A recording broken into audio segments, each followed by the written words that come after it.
Hello, my Teaserking family. How is everybody? Little wind soaked here. Let me wash it down.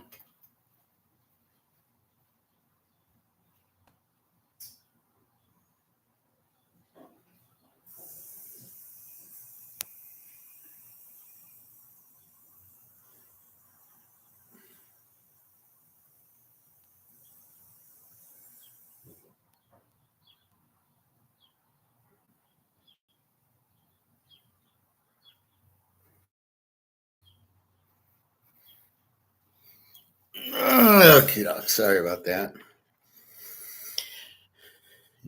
It's warm outside, so when I go back from swim, I hear it gets a little bit. So tomorrow I got my crown at I think it's 4 o'clock. I can do the show early, then go to swim, and then so it'll be like a Saturday tomorrow. I'll come on about 11ish, and then we'll go from there. How's everybody this afternoon? Hope you enjoyed this morning's video. Hey, Greg and John. What's new? Nothing really. Just talking to Daria today. Much happier. There's just something about the chemistry when you meet the right person and you talk to them. Everything's great, and when you don't talk to them, everything's like not. You don't have that connection. So happy I talked to her. I think what happened is I emailed her sister going, is she okay? I haven't spoken to her in a week. And the sister must have talked to her saying, well, we have this poor Howard's guys, you're killing him. So I got a text in the morning about 5 o'clock, which is like noon her time. And then we talked in the morning, and there were things that were happening that she was worried I wouldn't understand, or, in other words, she's a little bit insecure in certain areas and didn't want to tell me about them. And I says, what are you worried about? I said, I actually said I'm stoic. I says, I'm not going to leave you because you're insecure. Everybody's insecure about certain things. So that's the point. You talk it out. Not don't talk to the person for a week and then talk it out. Let me get my coffee just a second.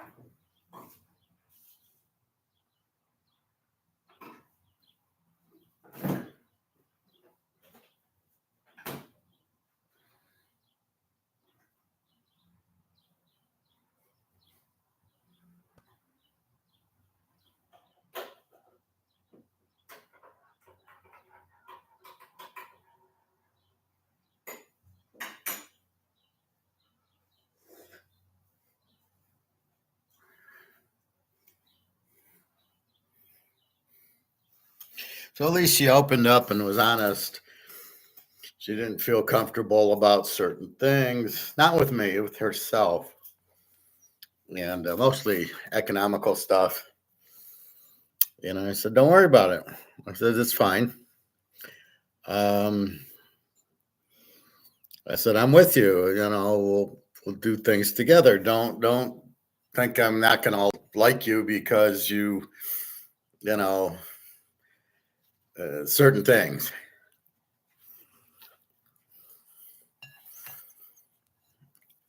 And so she appreciated that. And I'm like, look, you know all about me. You know I do this. You know I bet football. You know my work. You know I'm not working now, but I tell you stuff. So that's where she's at. So she's said I didn't want to burden you with this, and didn't want to So apparently she has problems when she's depressed or upset, insecure, and because of this, she doesn't want to talk to me because she's like not in the condition to talk to me, which is strange. You'd think she'd want to talk to me, but she doesn't want me to know about it.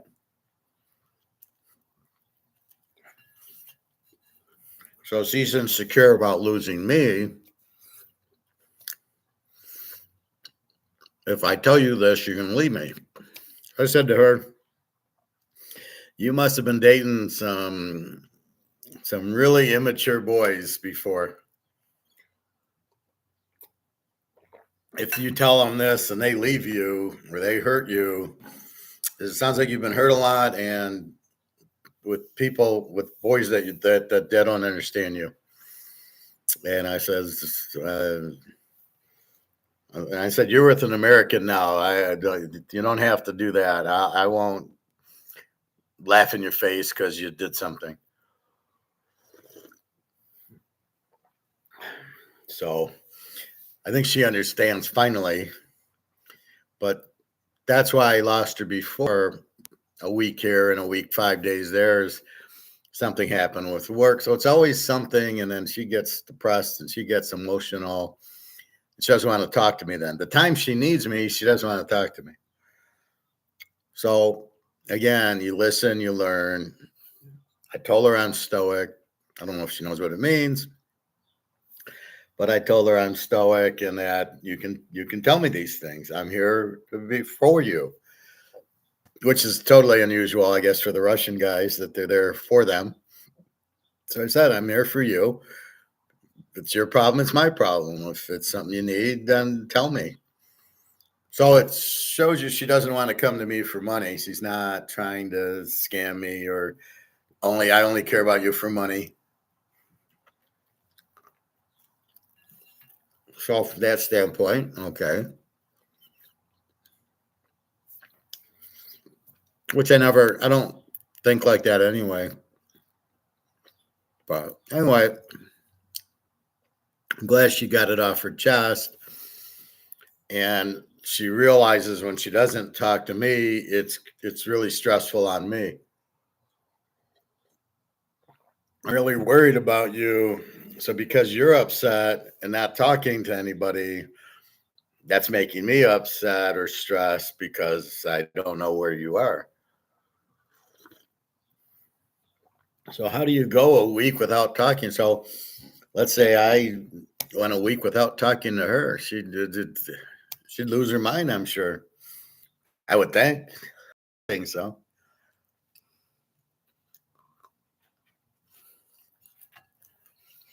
But anyway, glad that's over. Now we're just waiting to set the date to meet. She's worried that people will give her a hard time because she's Russian. And I'm like, nobody's going to know you're Russian. Nobody will have a clue that you're Russian unless you wear a shirt that says I'm Russian. They could think you're Ukrainian. They won't think you're Romanian, but they could think you're Ukrainian or Hungarian or some other, but they won't necessarily think you're Russian.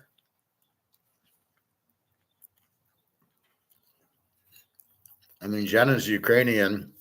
They look very similar, that Slovakic look. So she wears a t-shirt that says Ukrainian on it. But Daria could wear the same shirt. People think she's Ukrainian. You're only one, no commercials. Well, I do that on purpose.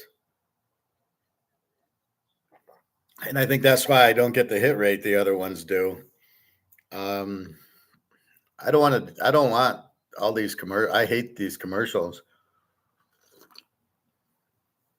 So yeah, I'm doing it for the football money, but now we're not in football season. But if I'm teaching economics, I don't want you to see commercials every 5 minutes, and sometimes they go a lot. So I do it. I'm not doing this for commercial money. Now, I might teach the class. I don't know if I'll have commercials there either. I'm thinking of $25 for an hour. And I've also been told to do it live, but I don't know how to do it. I don't know if I could go to a college and teach it in a classroom. I don't know how much they're going to pay me. I think I'd rather not do it in a college where they teach economics, but just a general place where if you want to learn economics, then I get people that want to learn it.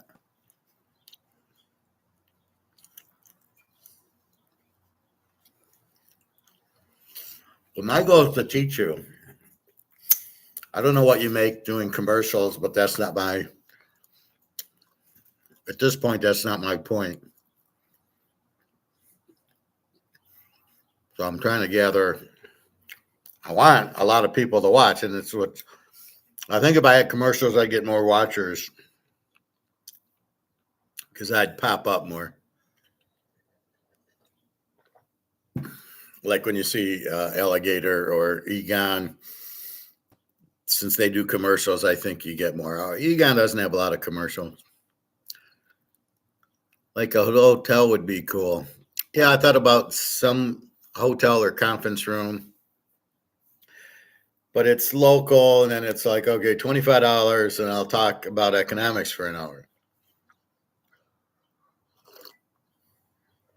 And or do it here also.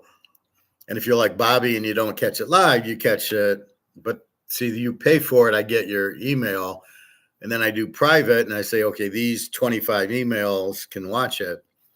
And even if, like you wouldn't be able to watch it if you didn't pay, because it would go on my channel, but not as free. It would be like a paid one. And I'd still do a little bit free without being paid. We would talk like what's going on with Comex or bricks or something that I'd still talk about. But yeah, I do.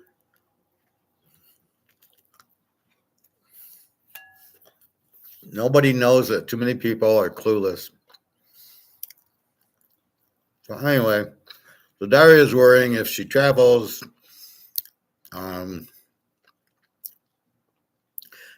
People, it could be dangerous because she's Russian. I said, that's ridiculous. It's anything but the truth. Nobody would care. Nobody would know. Especially if you go to Serbia, there are Russians there. Russians are allowed, or Turkey. So I said, I'll go to Russia if you want. She said, no. I want a vacation with you. I don't want you coming here and lose the vacation. I'd rather take the vacation with you. So I'm like, okay. Well, anyway, so we're sorting it out. Anyway, like I said, happy there. Okay, so let's take a look at gold. As I mentioned this morning, that it was all bullshit yesterday. It was all price fixed. And let's see where we're at. It was up considerably. Let's see, 2 o'clock, 4 o'clock.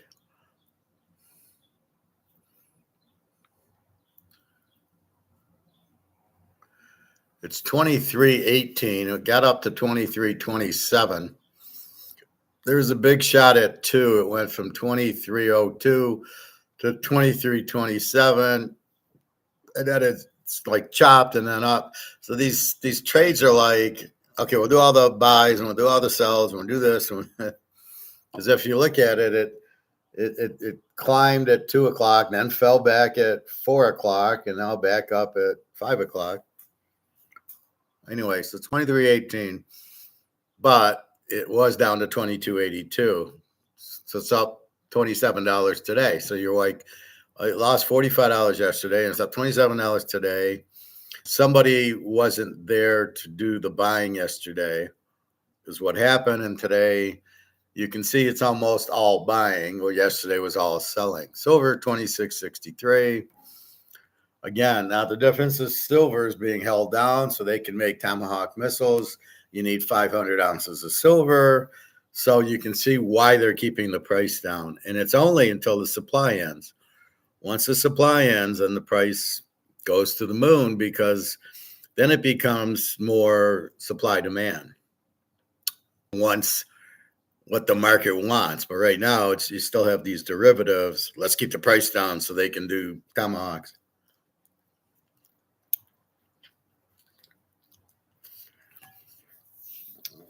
So we'll see what happens with bricks, where the gold price goes. It should go very high, just because there'll be more demand and it'll be in play. Just because the U.S. is the reserve currency doesn't matter. All right. So 23.18, silver 26.63.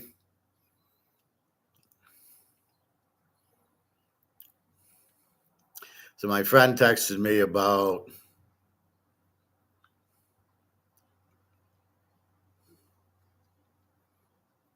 today is the 1st.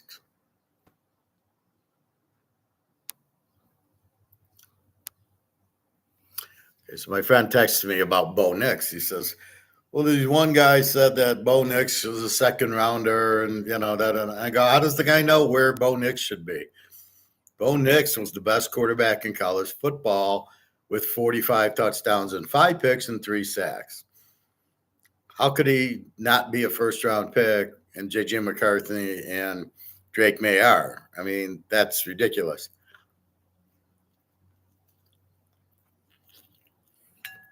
So this is the question that I'm presenting: is how is this guy, whoever the hell this is, saying he's not a first rounder? He should have been a second rounder, or I can't imagine why they drafted him. How they would make that comment? What makes them experts that they know more than what I know or what we watched? If anybody's the expert, it's me, but I don't claim to be an expert. I'm a professor and I'm very stoic and I know what the fuck I'm looking at, but I never say I'm an expert. Professor, yes. Stoic, of course. So the point is, what are you looking at that you don't think Bo Nix is a good quarterback? And it makes no sense. Now I evaluate he should have been, it should have been Nixon, Penix, 1, 2, and then maybe Daniels. Put this way, New England would have been much better off drafting Penix or Nix than Drake May. Drake May, you got another Mac Jones. Chicago, with Caleb, you got another Fields. Washington with Jalen Daniels, you got a good quarterback. You don't have much of a team and you have no coach, but you got a good quarterback. And then, as we talked about Atlanta, they never thought Penix would drop to them, and they couldn't believe it, and they took him based on that. And who cares about Kirk Cousins? Everybody, well, you just paid him. Well, so what? If he's no good, you just paid Josh Rosen, you paid Fields, you paid all these guys, and if they miss Trubisky, if they suck, you let them go.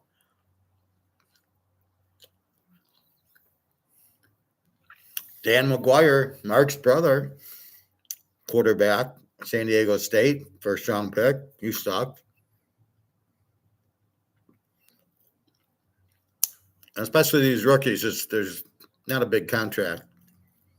So when you let Drake May go, it's not going to be that big of a hit.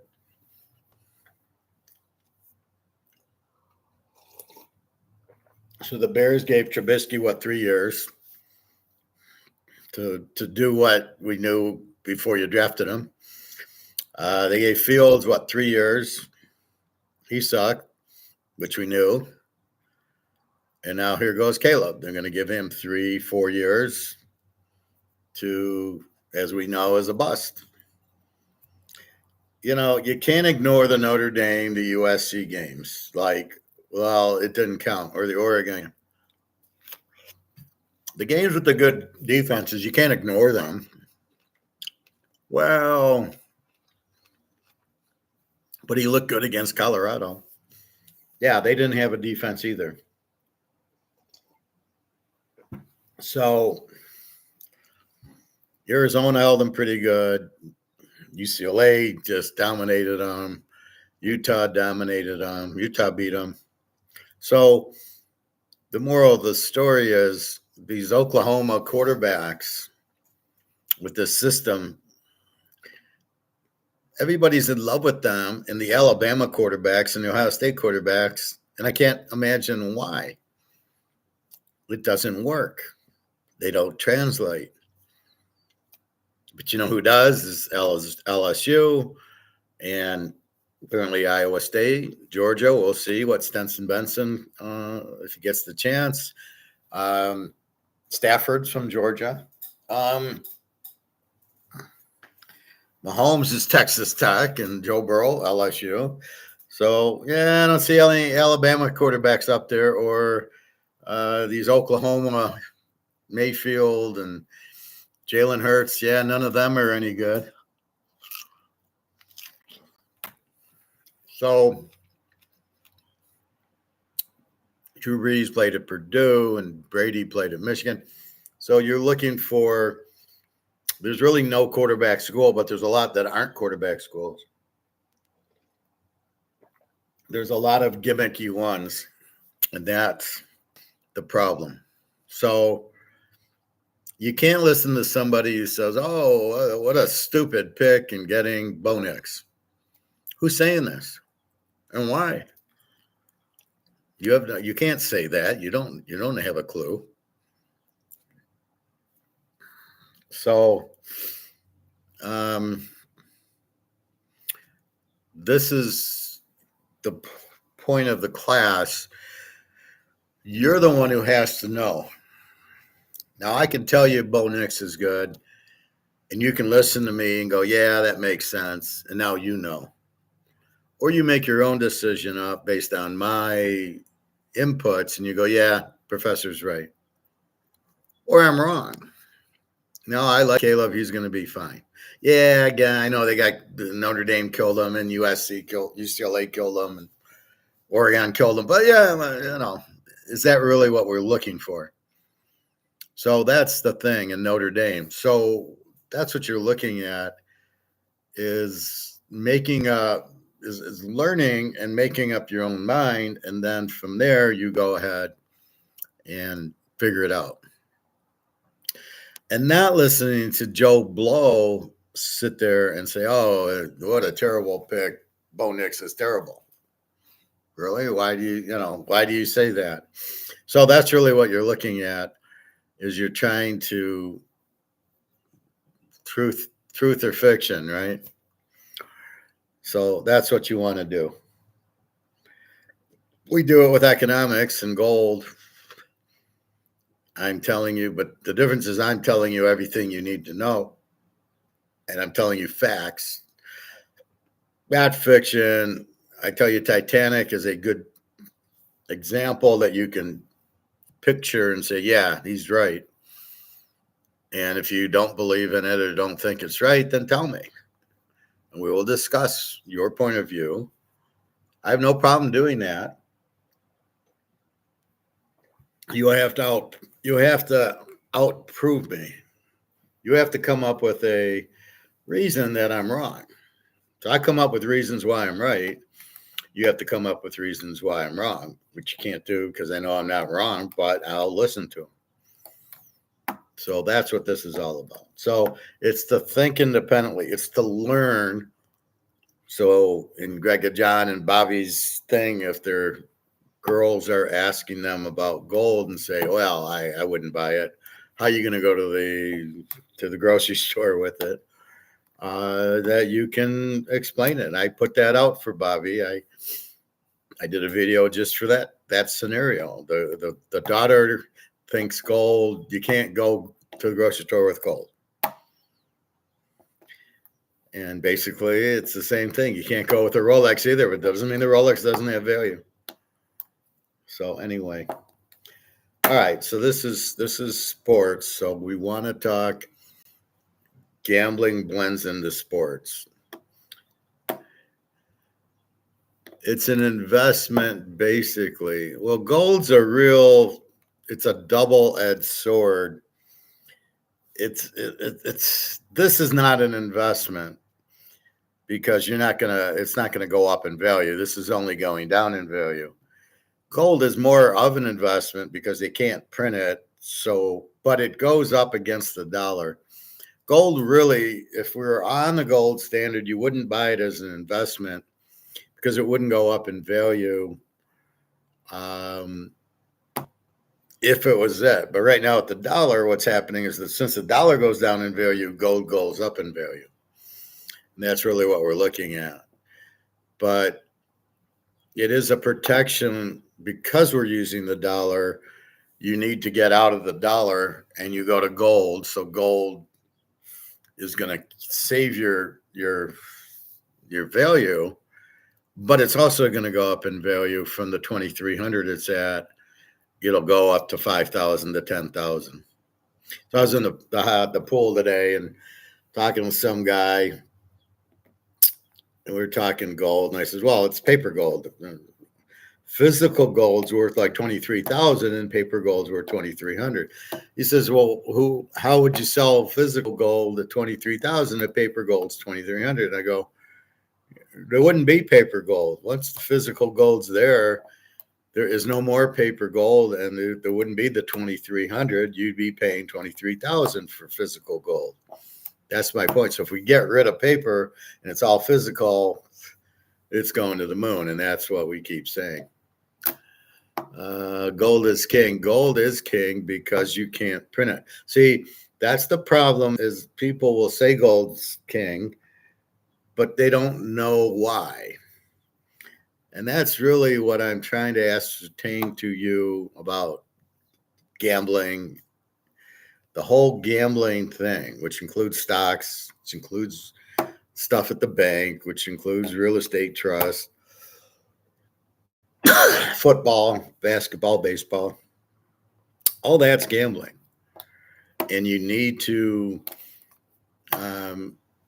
understand why it's gambling and why are you betting it and how to win at it. So gold is king because you can't print it, right? Gold, everybody likes, it's beautiful. It's been around since the Romans. It's never going to lose its value because you can't print it. And if you can't print it, what kills the dollar? What killed the Spanish dollar, the French dollar, the British pound, and the Roman Empire? You printed too much of it. In Rome, they took the gold and silver out of the coins. And the rest, they just, like England, the wars, they needed more money, so they had to sell their gold for weapons. All right. The question is why did they go into these wars when they're number one? They're the Alabama, they're number one. Why would you go? What are you going into a war for? World War One, I have no idea. World War Two, you're trying to stop Hitler, but who knows if they stop them or they're doing the shit that they're doing now, where they're keeping the war going so the U.S. can sell arms to both sides. So who knows? But this is the problem with it: is all the going to the weapons manufacturers. They're the ones making the money for the wars. It's just freaking insane. I'm watching 24 season 7 now, and it's the same thing.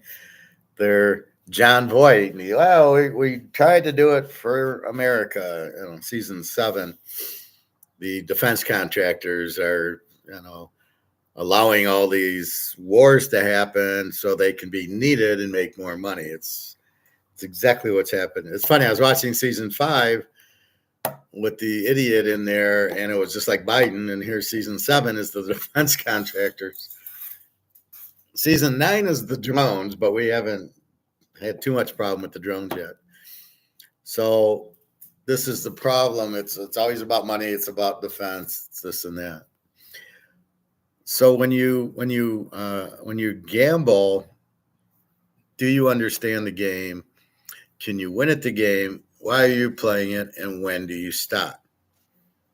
That's That's the whole point of getting. Why do I bet football? Because I can win in it, and I know each week I'm building my bankroll. So each week Monday night. That's it. The week's over. Maybe I don't even play Monday night. The week's over. Oh, I won. Okay, great. Now let's go to next week, and let's go to the next week. So each week's a session. That's the beauty of football.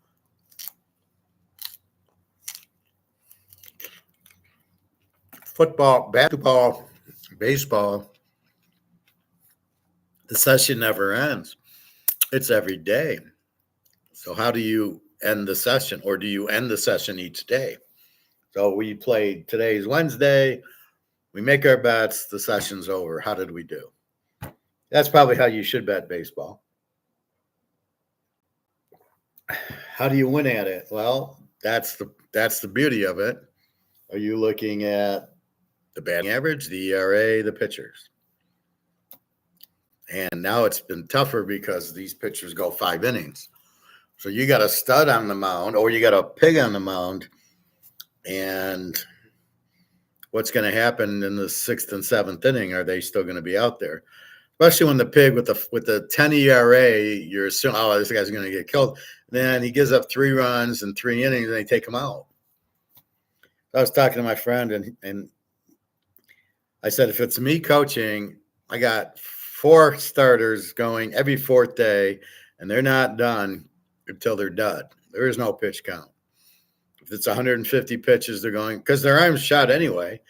If they pitch 100 pitches, they're not good for the next 4 days, for 3 days and the 4th day.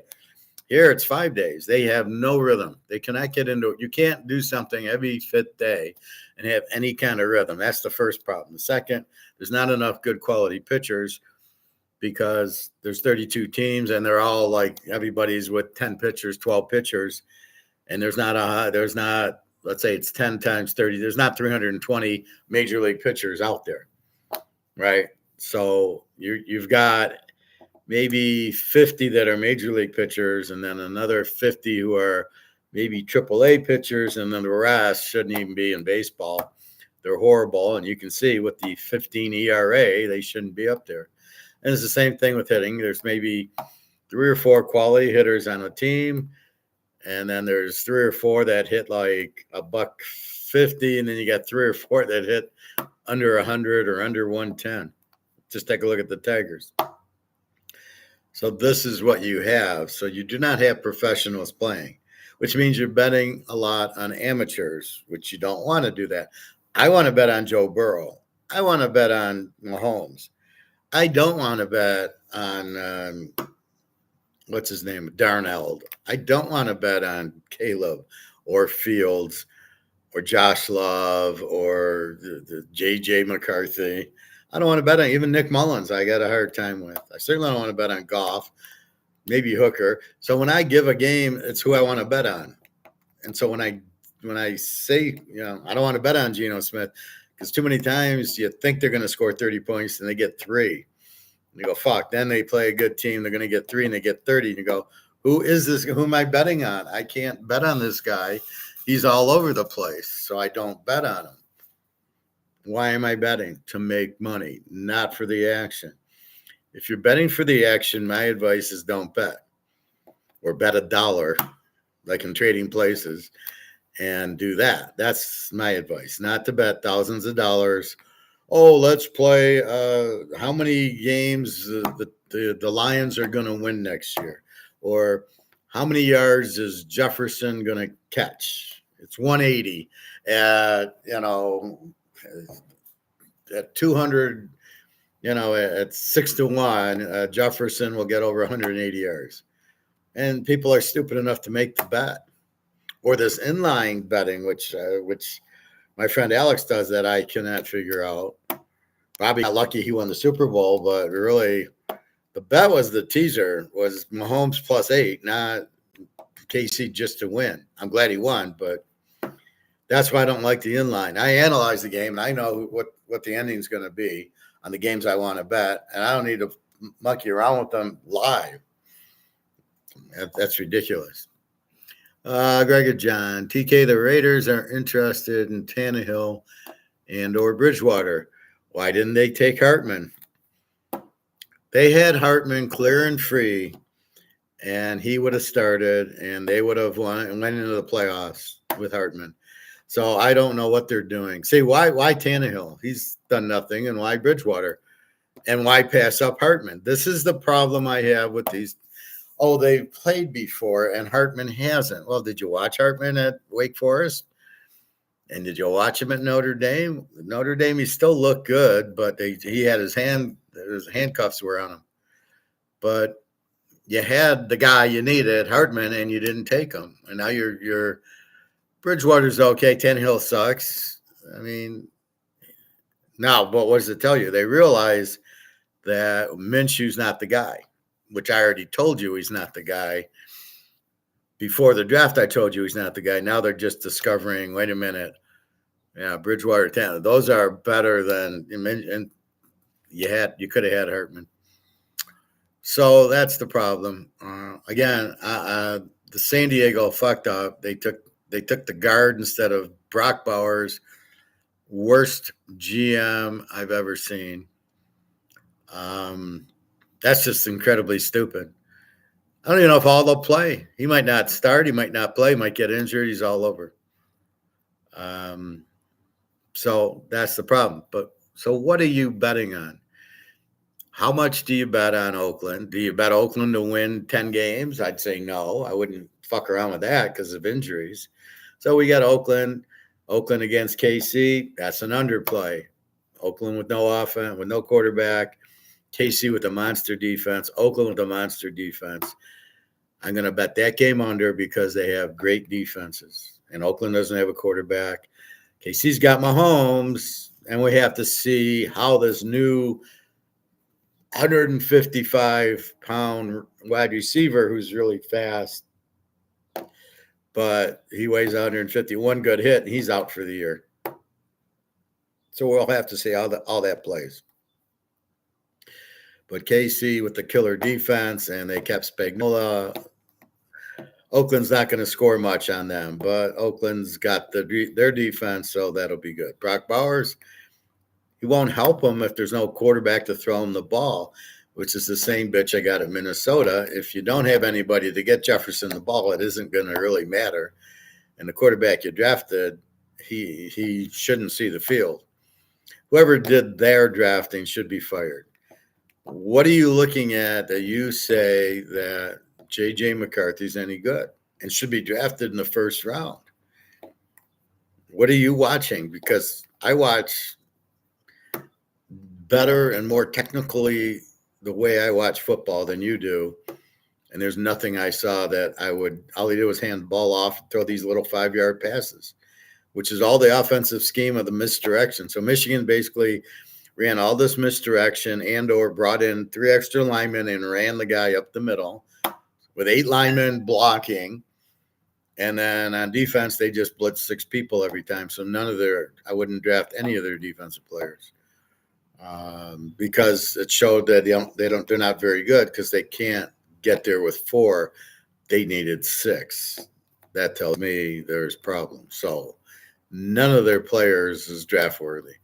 Blake Corum went somewhere, but the quarterback, you lost me there. How you want to bet on J.J. McCarthy? Be my guest. I'll be betting against him, and we'll just see when he starts. So we got to see if Nick Mullins starts or he does. And then we got to see if he starts, then we're just going to bet under. Jefferson won't see the ball. The defense, we'll see how good it is. Do they have a running back? Coach has this head up his ass.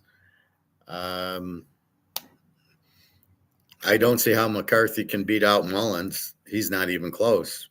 Mullins is like 3 times better. That's a wasted draft pick. That shows incompetency in your GM to not know who you're drafting, right? Why would you take McCarthy? Oh, what? Because the other GM said, oh, he's good, or Mel Kiper? Based on what? You've got to do it on the field. That's why we like Bo Nix and Penix and Daniels. Penix went to Oregon and beat them, and then beat them in the championship game, and beat Texas, and beat USC. Penix, they were undefeated. with Penix. So you've got to give him credit, but they don't want to give him credit. So he goes to Atlanta. Like I said, if I'm the coach of Atlanta, I give Cousins 4 or 5 games if he's ready with the Achilles, which he might not be the whole year. Let's say he is, which I doubt. I don't know. Is Aaron Rodgers ready? If he is, he gets the first 5 games. If he ain't 5-0, in comes Penix. If he is 5-0, in comes Penix. Penix is coming in to do what Brady did, just take over and lead the team. Penix is by far better than Cousins, by a mile. As is Bo Nix doesn't have anybody to worry about because Russell Wilson's gone. So Bo Nix is the guy there. Just like Drew Brees, he can run around a little bit. He can scramble. He's got a great arm. He's extremely accurate. Look for Denver to be like New Orleans and be in the playoffs every year. With Bo Nix, they got a few defensive players. I believe they got the Notre Dame big stud running back for the 3rd and 1s. Look for Denver to be explosive and win a lot of games. Yeah, the Raiders should have done whatever it took to get Penix by drafting up. They were fine. They have Hartman. All they have to do is sign Hartman, and they're set. They're in the playoffs. Kenny Stabler to Fred Blitnikoff is back in business.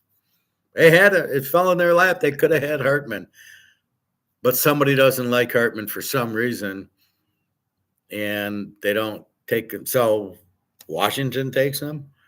You already got your guy in Daniels. What are you doing, Washington? Taking Hartman. You're the last team that needed Hartman. I could see New England. I could see Minnesota getting a better quarterback than they drafted, but they didn't. Even Chicago could have got Hartman. Would have been a steal. But he goes to Washington, and it'll be him and Bennett and him against Daniels. It's a tie. It's very, very close. They're both very good quarterbacks. Bo Nix had 45 touchdowns all year. That's amazing, and only 5 sacks. And this is why I don't understand what the problem is with Bo Nix. This is at Oregon. They won every game but the Washington game, both of them. They should have won the first one if the coach, instead of going on 4th down and getting stopped, and Penix goes down and 2 plays, 60-yard touchdown, they win the game. If they just punt it, Oregon wins the first game. Washington wins the second game. Who gets into the playoff, I'm not sure. That's the only game Oregon lost when they played was to Washington, and Washington didn't lose any. So where's the respect go to the quarterback? Oh, no, we like Caleb because he lost 6 games. We like Drake May. He was 6-6. I mean, it's insane. What the hell are you doing? So it doesn't mean anything. Penix and Bo Nix didn't lose a game. But you know what? Gosh darn it, Drake May, he was 6-6. He got shut out by Clemson, but he looks good in shorts, and he can throw the ball a long way. It really helped him in college. As you see, they went undefeated. They lost 6 games.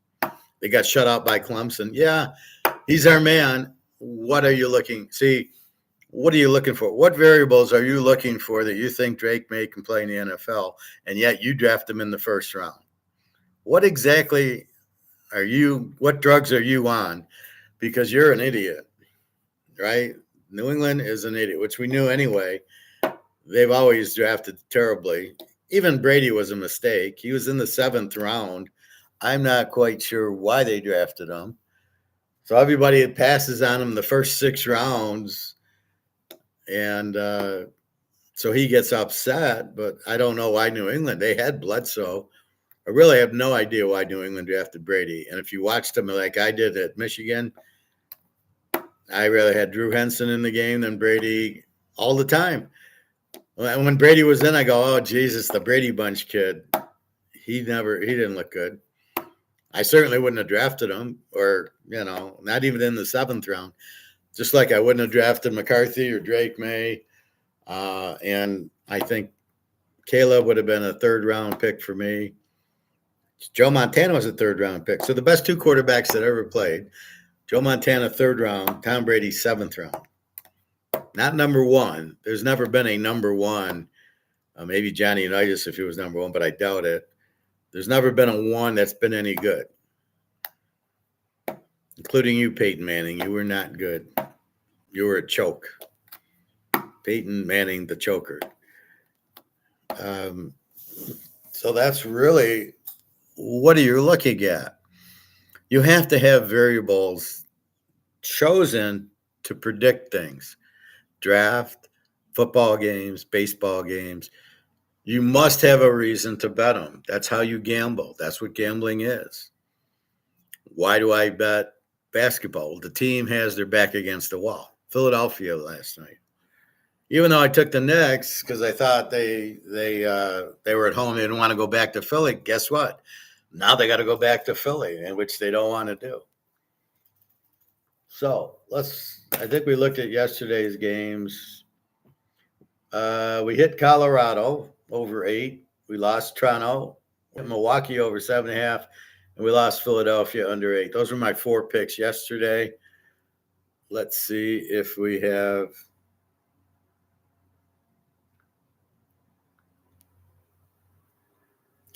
Let's see what we have remaining today. Let's see. Oakland 3, Pitt nothing in the top of the 8th. I think they killed Pitt yesterday. It was an under game. Atlanta 5, Seattle 1. Philly 2, California 1. And I heard the guy on California is out with a knee injury. Mike Trout. Yeah. See, he's a bum that it just shows you he's supposed to be really good, and they've never been to the playoffs with the guy. That shows you baseball, you really need pitching, not a home run hitter or whatever. I've never seen him play. I don't know what the big heli-hoo is because they never win. I can't bet on them. I don't really care. I make more money on Verlander and Scherzer than I make on Mike Trout. That's the bottom line.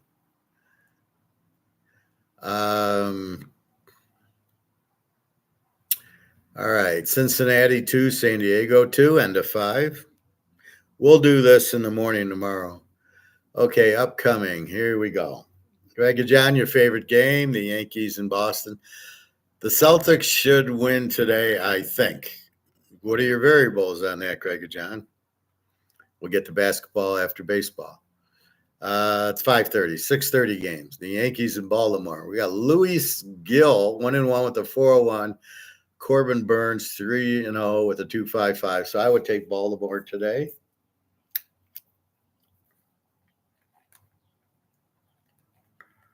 Go Baltimore, beat Navy. Colorado and Miami. And I had, did I play this game? Yeah, I had Colorado over 8 was one of my picks. It won.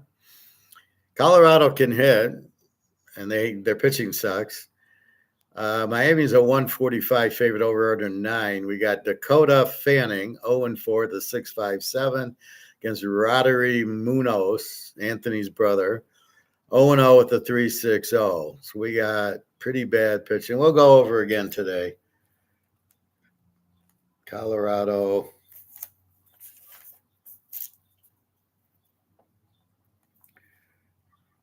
Over 9. San Francisco and Boston. We got Boston a 145 favorite at 8.5. Eric Miller for the 49ers, 0-1 with the 5.54 against Cutter Crawford, 1-1 with the 1.35. So we're going to go with Boston. Boston under 8 won yesterday. That was pretty hot yesterday. Cutter Crawford, 1-1 with the 1.35. So we're going to go with that against an 0-1 with the 5.54. So go Boston. The Cubbies against the Mets. Shota Imagaga, 4-0 with an 0.98. Wow, for the Cubbies. And Jose Berto, 0-1 with a 2.86. For the Mets, let's see if this Jose Berto, I think he's a regular starter and not a bullpen guy. Yeah, he goes 6 innings, 1 run, 6 innings, no runs, 4 innings, 2 runs, 5 innings, 4 runs. So he's a regular starter.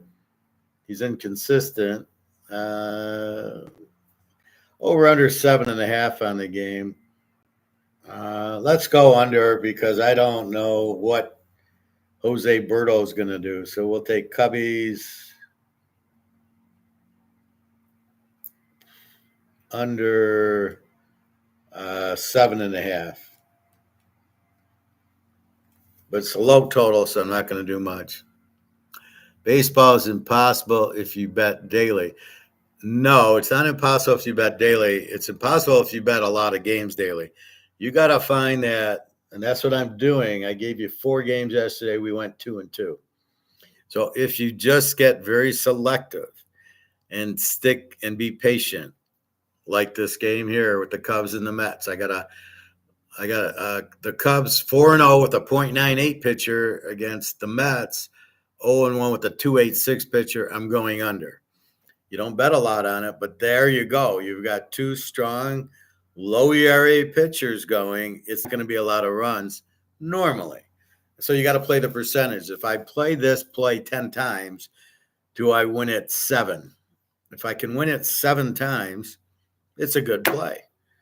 Now, if the ERAs are meaningless, and even though these guys have 1 ERAs and they give up 10 runs, how the fuck do they have, how the fuck is this guy 4-0 with a .98 ERA if he gives up 10 runs, right? So he's telling you he doesn't give up a lot of runs. So at this point, we're betting something that should happen 7 out of 10 times. So we're going Cubs under 7.5. And I'm going to circle it as a 5-unit pick, but right now our units are very small. Washington against Texas. This is Dallas against Washington, NFL. We don't trust Prescott. We got to bet on Washington with Daniels. Texas is a big favorite, 185, over under of 9. Trevor Williams, 2-0 with the 2.76. Andrew Heaney, 0-3 with the 6.26. And Texas is a 185 favorite. I got to go Washington here. This is like a no-brainer. Washington, and I'm going to make it a 5-unit. Why am I making it a 5-unit? Because I got a live dog here. This is a plus 185, I'll say. Even though it's not. It's probably plus 150. But I got a 2.70 pitcher going against the 6.26 pitcher. Not only would I never bet the 0-3 6.26 pitcher to win because he's terrible. This is one of the minor leaguers I'm telling you about. I got a 2-0 with a 2.70 ERA going for me, and I'm getting $1.85. I don't care about the hitting because nobody's going to hit the guy who throws 270, and they're all going to hit the guy with the 6.26 ERA. So it doesn't matter what the averages are. Again, they're only averages. So let's go Washington, getting 150, let's say. Cleveland and Houston, good football game. The Browns and the Oilers. Houston's a big favorite. Tristan McKenzie, 2-2 with the 4.91 against, here it is. Justin Verlander, 1-0, 174, 5-unit, take Houston. All day long, Mr. Verlander. I can bet on Mr. Verlander, and he always wins for me, versus taking, this is 8-10, so get your bet in, versus Mike Trout, who I can pitch around, or I can walk him or pitch him carefully or give him sliders. He can't hit it. But nobody can hit Verlander. So Verlander, I got the ball for 7 innings, hopefully 8. So go Verlander, beat Navy all day, 1-0 with the 174, and that's high for him. You got to love it. There's the game. That's it.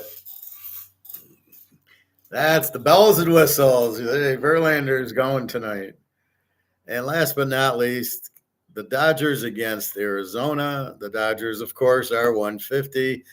For a team that's this strong as a favorite, they're only 19-13. You'd be getting your ass kicked betting the Dodgers. You'd be better off betting against the Dodgers, even though you would have won 13 and lost 19. You'd be much better off because you're getting these huge odds. Yoshimbata Yamakaka, 2-1, 3.54. He's probably the They got all these Japanese pitchers, so they save on the interpreters. 2-1 with the 3.54 against Jordan Montgomery. 1-1 with the 2.77.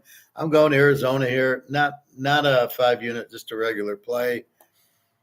Montgomery was he on the Yankees, I think. 1-1 with the 2.77.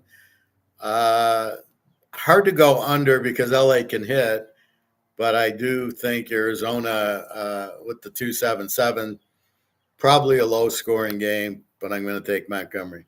So, of the games, we've got Baltimore, Colorado over 9, and Boston. We got the Cubbies 5-star under 7.5. We got Washington at a plus 185 with the much better pitcher. And then we've got Verlander for Houston. There's our money. And we got Houston, that's a 5-unit, and then Arizona, but we didn't play it. So we got 3 plays. The Cubs under 7.5, Washington, and Verlander. And that's how you can win betting every day at baseball. Hunting Verlander, hunting another Verlander, hunting, there's another good, here's this Trevor Williams, 2-0 at the 270 against Andrew Haney, 0-3 with the 6.26. That's a bet. That's what you're looking for. You don't find it all the time. But if you find these scenarios, that's how you bet. Now, you should win a percentage of the time. And how good are the bullpens, which are tweaking. But if I bet these 3 type games every day and keep it to 2 or 3 games, if I like 6, I got to pare it down to 3. And I bet small on these 3 to build my bankroll. Yes, we can win in baseball, finding the key variables, which is Verlander and this Trevor Williams with the 2.70 against the 6.26 pitchers. So if you just found those and the Verlander and the other star pitchers, boom. See, Verlander's a professional. Andrew Haney on Texas, who's 0-3 and 6.26, should be in the minor leagues. So we're going to bet against him. That's what you got. Greg and John. See, baseball isn't possible if Verlander's not pitching, but with him pitching, yes, it is possible. Verlander, who they playing? Does it really matter? They're playing Cleveland, the Browns. Leroy Kelly is going to run today. Houston's a 1.75, 8.5. Tristan McKenzie, though, 2-2 with a 5 ERA. Houston should hammer them. They're at home. Altuve and the boys. And believe me, they're excited to have Verlander, and he'll get on them. Like, come on, guys, can't we fucking hit this guy? I'm pitching a shutout. Let's go. So hopefully he goes 7 innings, and then the bullpen can wipe it out. But that's what you're looking for is Verlander. We got him. All right, so we got 3 plays. Let's look at the NBA. Greg John likes the Celtics. Why, Greg John? Don't just say you like them. I want to know an explanation. Boston is up 3-1 in the series to Miami. So in the West, OKC is the 1 seed, have won 4-0. So you notice how it was a shutout. San Diego and Dallas are 2-2. They were betting the loser back, which is Dallas tonight. I think it might be San Diego.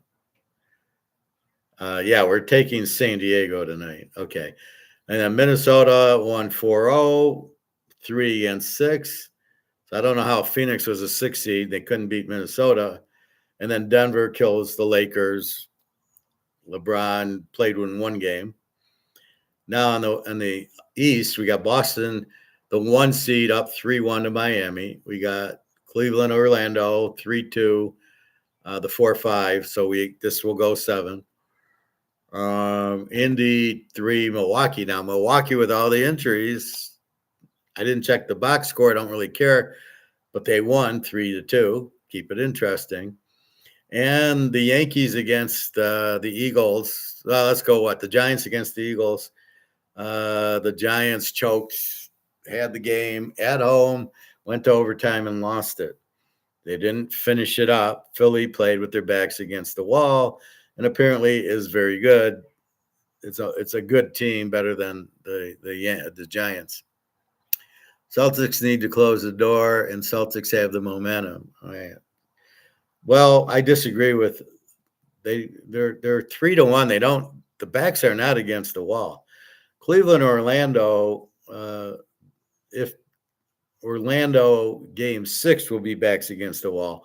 They have to win or they're gone. That's backs against the wall. Indy, Milwaukee has to win because it's 3-2 Indy. They lose, the series is over. And the Yankees and the Phillies, Philadelphia must win. Their backs against the wall. So let's see what we got. We got Boston laying 14.5 against Miami. I believe Miami won the last game. Do they have to? Is their back against the wall? Absolutely not. Do they want to win? Yeah, but not by 14.5. It's not desperate for them. They're not. If it was 2-2 and they have to win, so they go back, or 3, they don't. But there is no back against the wall here. Boston's up 3-1. Could give a shit if they win or lose. I actually like Miami getting the 14.5. They have to win. But I'm not I can't name any players. So I'm going to say if I had to bet it, I would take Miami just because their back's against the wall. Dallas and San Diego. Dallas is actually favored. Now, this makes no sense. I love San Diego here. Dallas is laying 2.5. The game's in San Diego. It's tied at 2-2. If San Diego loses, now it's 3-2 Dallas, and Dallas plays game 6 at home. This is do or die for San Diego. I don't know. Kwame Leonard's playing. I don't give a shit. I guess they won without him the other day. So at 2-2, the home team must win this because if Dallas wins, then Dallas gets them at home in game 6. And even that's not sure. Even if they're up 3-2, the team that needs it. So this is the Clippers here. Clippers getting 2.5 as a home dog is a play. Let me write that down. So we're going to take LA, and they get 2.5. They'll win the game straight out. Boston, Miami, I wouldn't bet it. If I was, I would take Miami in 14.5. But this is a game you don't want to fuck with. Again, the 1 could kill the 8. They could win it, but you're laying 14.5, and Miami's the team that's got their backs against the wall, not Boston. And Boston can get up 20 and it's okay. We'll rest our players. We don't want our guy taking more than 100 dribbles. Oh, wait, they're on a dribble clock. They're on a 3-point shot clock. You've taken 10 3-pointers. You got to sit down. So that's where we're at with that. I would think Miami hangs in there. I think Boston should win it, the 8 against the 1, but they're not backed against the wall here. All right. So that's your basketball. Definitely you want to take the Clippers. That's for sure. Okay, so then we get to others. Pick something you want to gamble on. You want to gamble on the stock market. Okay, let's gamble with money. So you want to buy, what stock do you buy? How do you know? What's the variables you're looking for? Now, as somebody with a master's, I know I want to look at cash flow from operations because that tells me, are they making money? But if it's from operations, not the general bullshit, we did this and Biden gave us money. No. You're building, you're building these, which shaves ginger. Okay. Oh, we're making $2 million from operations. Oh, okay. Then I'll invest. So you're looking at that. You're checking earnings per share. You're checking, like if it's like a 75 earnings per share, it's way overvalued. So you don't want stocks that are that overvalued. In other words, what should Amazon really be, or Apple, or whatever? It's a lot of if-come, isn't it? It's, well, they could make a lot of money. I don't want that. What's Coca-Cola doing? especially with high interest rates. I want something that isn't interest rate sensitive. Coke, Pepsi. I don't know how Pepsi's in business. I was looking at Doritos yesterday. They wanted $2.60 for a bag of Doritos. Like, are you fucking kidding me? Like, for a couple ounces, for a 99-cent bag, they want $2.60. Yeah, good luck with that. I don't know who buys that shit. Anyway, I buy Better Made if I want chips because they're like $2. It's all the same. So why Coke and Pepsi? Because there's no interest rate attached to it. I wrote a thesis on how the trade cycle affects the stock market. As interest rates go up, which stocks do well? Ones that aren't determined by interest rates. So you don't want to be in Ford and GM because if you buy a car and the high interest rates, it's going to cost you a fortune. And as we know, price determines how much sales you make. So you ain't going to sell anything. However, with Hershey's or Heinz ketchup or Coca-Cola, yeah, they're cheap. Those are what you're always going to buy food. The problem is you'll just stop buying cars for a while. So that's why you go into Coke and Pepsi. Low interest rate stock. So, okay. So I'm going to buy at that. Cash flow from operations. Earnings per share. Is there a lot of debt that's going to expire and go up because of the interest rate? So what you're looking at are variables in everything, right? So you're looking at the variables and you're going, okay, yeah, I'm going to buy Coke because the interest rates are low. And I buy it at 25. When am I going to sell it? I'll watch it a little. I anticipate it to go up because of the interest rates. If interest rates stay high, I'll keep buying it. I'll keep holding it. If interest rates start moving down, I'm going to sell it.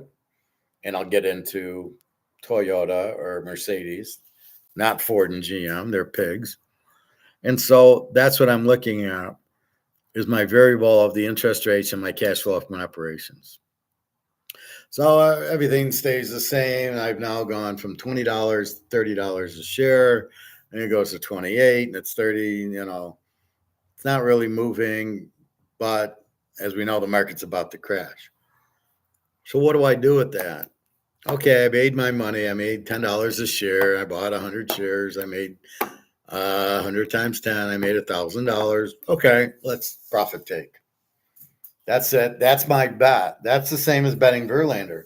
So you have options. You have money that you made working after your bills. You have a little bit left over. I can bet on football. I can bet basketball. I can bet baseball. I can bet on stocks. Oh, yeah, that's a bet. Absolutely.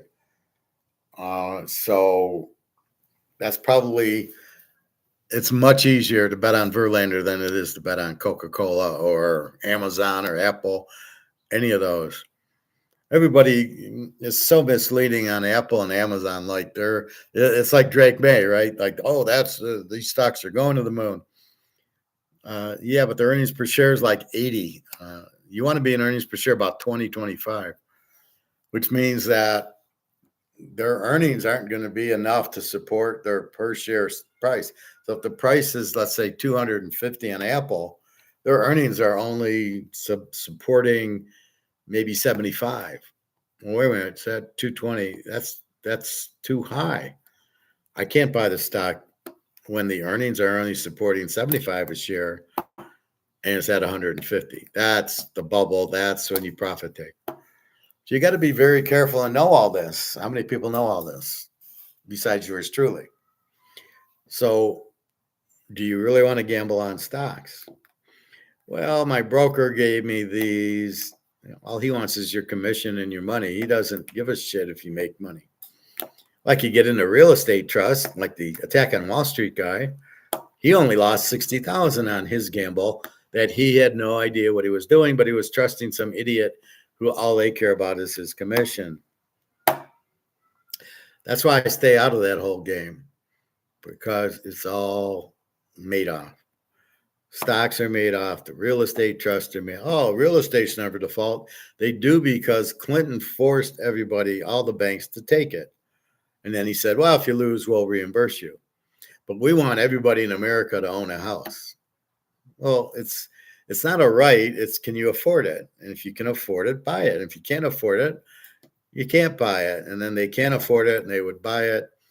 And then they couldn't, the interest rates would go up because they were stupid and they bought a variable mortgage instead of a fixed rate mortgage. And then boom, we can't afford it. We got to walk away. Oh, you have a real estate trust that is based on people paying their mortgage. You get 8%, and then they stop paying the mortgage. And then the corrupt Morgan Stanley or whoever's going to dump the contracts and say, we don't want them anymore. And then, wait a minute. So they're not going to pay, and you're out of the game. And I'm holding $60,000 of worthless real estate trust, and I just lost $60,000. Thank you very much. You want to play that game? You want to play Attack on Wall Street game? You want to play stocks? Watch the market crash because all the investors pull their money that's in China and Europe and Africa, and they're dumping US dollars, so they dump the stock market. You want to be in that? Is that where you want to be? Is that the game you want to play? Do you know the game you want to play?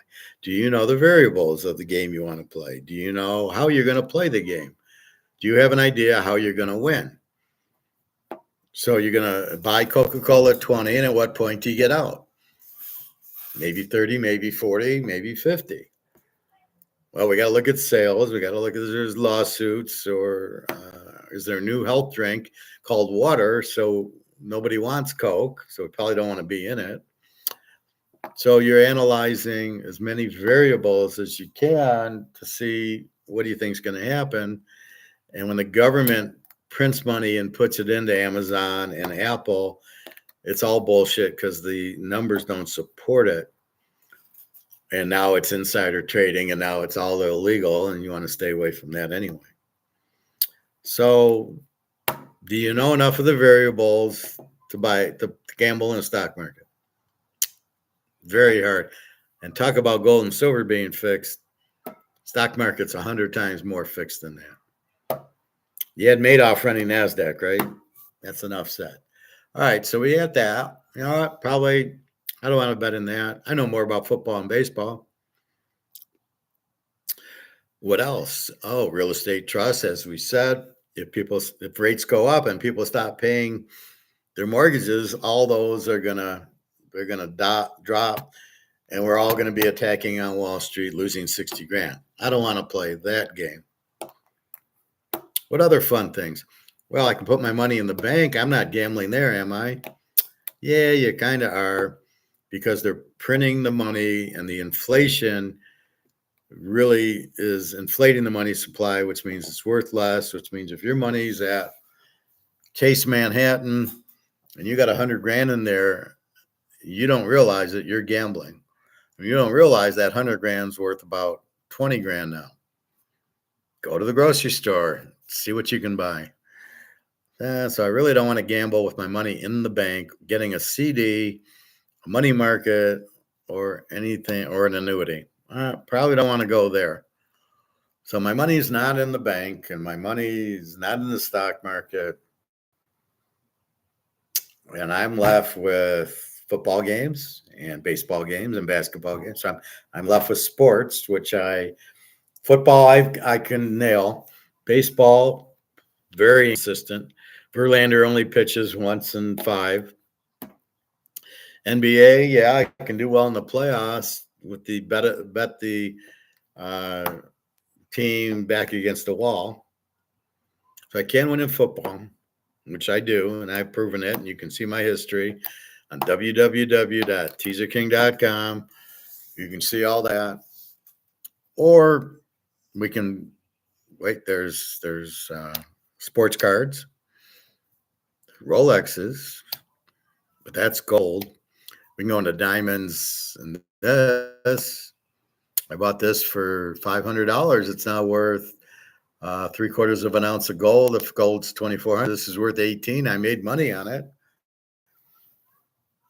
I bought it for 5. It's worth 18. I just made 1,300, and it only took me. I bought it at 95, 05. It only took me 29 years to make money on it, but I couldn't lose money. It was never going down in value, so I got to take that into account.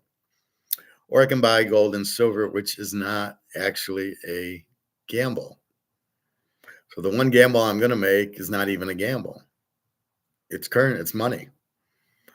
The outcome is obvious. It has to go up. Why? Because we look at the variables. The dollar's worthless. It's been printed too much. You can't. Once it's printed, it's gone. The whole world's going gold back. All the BRICS countries and Zimbabwe. So if they're all going gold back, then gold has to go up because the demand for gold's higher. Can it go out? No, because you can't print gold. So if you can't print gold, the reason the dollar loses value and the euro and the yen and the yuan is because they print too much of it. Because somehow these idiots got in charge that are MMT guys that says modern monetary theory. Oh, we're Keynesians, which says you can print and print and print and there's no problem. What are you talking about? Where did you get that from? You're a fucking idiot. You can't print and print and print and there's no problem. You print and print and print. It's called inflation and it values the dollar to nothing. So you keep printing to pay off the debt and your dollar won't have a value, which means everybody has to run to gold. And you can try this central bank digital currency. Problem is nobody trusts digital. And if it's not backed by gold, it's the same toilet paper as what we have now. So how is a digital one of these any different than these? If it's not backed by gold, it's the same toilet paper. So that's not your answer. You want to get out of dollars because they print it. So it leaves you the best gamble, which isn't even gambling because you can't lose at it, is gold and silver. You can't lose at it because they can't print it. So what's going to hurt the value? Well, no demand. Well, how is it going to be no demand? You got 50 countries joining BRICS to get out of the dollar. So that makes the dollar demand drop.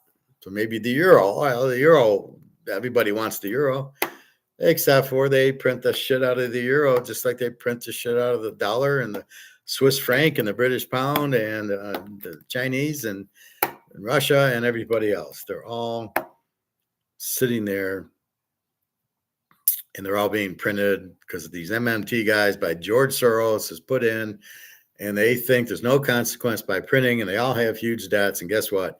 They all go out. And guess what? The only option anybody's going to have is gold because George Soros can't print it and can't inflate it. So you're now in a situation that you have the best bet you've ever had in your life with no risk. It's going to go up a ton because it has to. Because as everybody starts running off the Titanics in different countries, the only boat left is the gold boat. That's the only boat you can jump on to get in there. So I can gamble on sports. I can gamble on craps and blackjack. I can gamble on the stock market. I can gamble on the banks. We haven't even got to the casinos yet. So we'll get to that in a minute. So I'm sitting there and I can have a bet with no risk and I'm going to win. Is that like a Madoff? Well, that's Madoff is a Ponzi scheme. Then gold is not. Gold is simply, there's not much gold left that isn't already owned, and we're going to watch that go to the moon, and the U.S. is going to hold on and not let it go because they're done as soon as it goes. So they're fighting. And that's it. And you're done, and goodbye. And that's really the point, right? So you're in a zero risk, high reward bet. The best kind. So imagine betting a football game you can't lose or a baseball game, which is what you're looking for. Well, let's go to the casino. Let's gamble there. That must be a good place to gamble. Blackjack, the odds suck. And by the way, if you bust before they do, they win. Well, wait, I had 15 and I got an 8 and I had 23. And then they got 15 and got an 8 for 23. Well, why did they win when we both busted? Well, because I busted first. God, this is a game. So very hard to win at blackjack, and they fuck with the odds. Craps, the dice are huge favorite on the don't pass, because once you hit 6, the odds, so you come out with a 6, the odds are, if a 7 comes, you lose, and the odds are the 7 will come because it's on any combination of the 2 dice has 7 on it. But if a 6 lands, you can't get a 6 on the other dice, you can't get a 0. And you got to play your odds. So you play 2 to 1 on your 4 and 10s to have any chance of winning. And you got to get a real hot roller who rolls point after point after point for a half hour, like me. So you don't really want to play crap, maybe a little bit, but it's real risky. Backrack, we can play James Conn backrack. 8 dealer bank wins with an 8 with a natural, but it's again highly risky. Is it going to be bank or player? You don't really control it. The house controls if you're hitting or sticking. That's already in the rules. So if you have a 2, if you have a 5 and the player has a 2, the player hits and you don't. If the player beats you, you lose. But it's all controlled. Okay, but it's a lot of risk. Well, I can go play roulette, red or black, even money. Well, it's not really even money because there's 2 green slots that screw your odds up. If a green hits, you didn't hit red or black. That's where they get you, but it's even money. Even your odds on a number are 30, let's say 35 to 1. There's 38 numbers. There's 0 and double 0. That's probably I'd risk a little bit on that, but not much. Then there's poker. Well, poker, at least the house doesn't have the edge because I'm playing other players who are sneaky also. I don't really know what they have. Well, I can look at the way they bet. I can look at the way they hold their hands. This is Phil Hellmuth. I can look at, are they watching the TV? Are they drinking? Are they quiet? Are they loud? To try to figure out what the hell they got. And I have no idea. And if they're smart like me, you give out fake tells on purpose. So if I do this, you think I'm bluffing and I got a full house.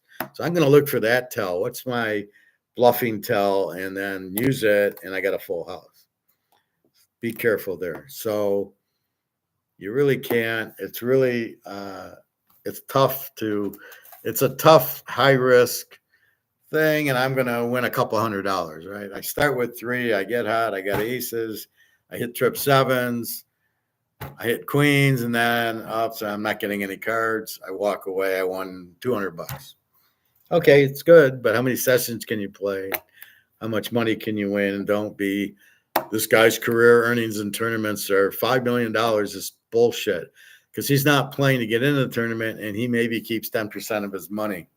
So don't act like Johnny Chang put in, $10,000 to get in the World Series of Poker and like it's his own money. No, it wasn't his money, and he probably keeps 1/10 of his winnings. Or he did that with Jamie Gold where he actually won 30, 40%.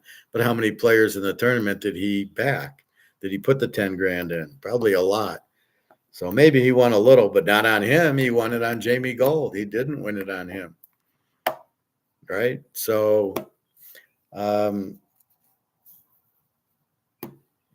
these pros don't really win a lot. There's a lot of high risk. They lose a lot. Probably lose most of the time because they don't play to win. They don't understand that. They're just scammers. It's like Madoff playing. None of the pros are really pros that understand the game like we're pro football bettors, right? I am an elite pro football bettor. I know all the variables that I need to look at to pick winners, right? And what I do, maybe 10 people in the world can do as good as me. However, in poker, it's too much luck. I can't read all the tells because you don't know if they're real or not. I can send out fake tells, so I'm smart enough to realize that. But it's all in that cards. If I got aces, I'm going to bet. The guy has a pair of sixes and he hits the third six. Well, what am I going to do? That was pure luck. I had the guy 80% to 20%. I'm going to win, and he wins because he happens to get the 7 on the flop, and I look, and there's nothing you can do, and it's all luck. There's nothing I can do. What am I going to go all in? And everybody folds, and I win $3 in antes. I don't think that's smart. So I bet $20, $30. Do I bet enough to get the sixes and sevens out? No, because I want them to play. Probably 8 times out of 10, they're going to miss, and that's what I want. So I get there first, then I make the next bet, and they all fold. So it's very hard. I'm only going to get screwed when they hit their set. So poker is really tough, and it's a lot harder than you think, and it's all luck. About Bitcoin, I can gamble on Bitcoin. Oh, is that gambling? Yeah. So I can gamble on Bitcoin, and I saw it down to 57,000 today because our good friends at BlackRock are shorting it. I thought they only did that with gold and silver. Wait till they fuck Bitcoin down to 30,000. The government does not want competition to the dollar. They do not want gold and silver to compete with it. And believe me, they do not want Bitcoin. So here comes Larry Fink to do these derivatives, and the price of Bitcoin will be under $10,000 in about 2 or 3 months. He's slowly going from 70 to 60. Now we're in the 50s. And guess what? It's going to go down.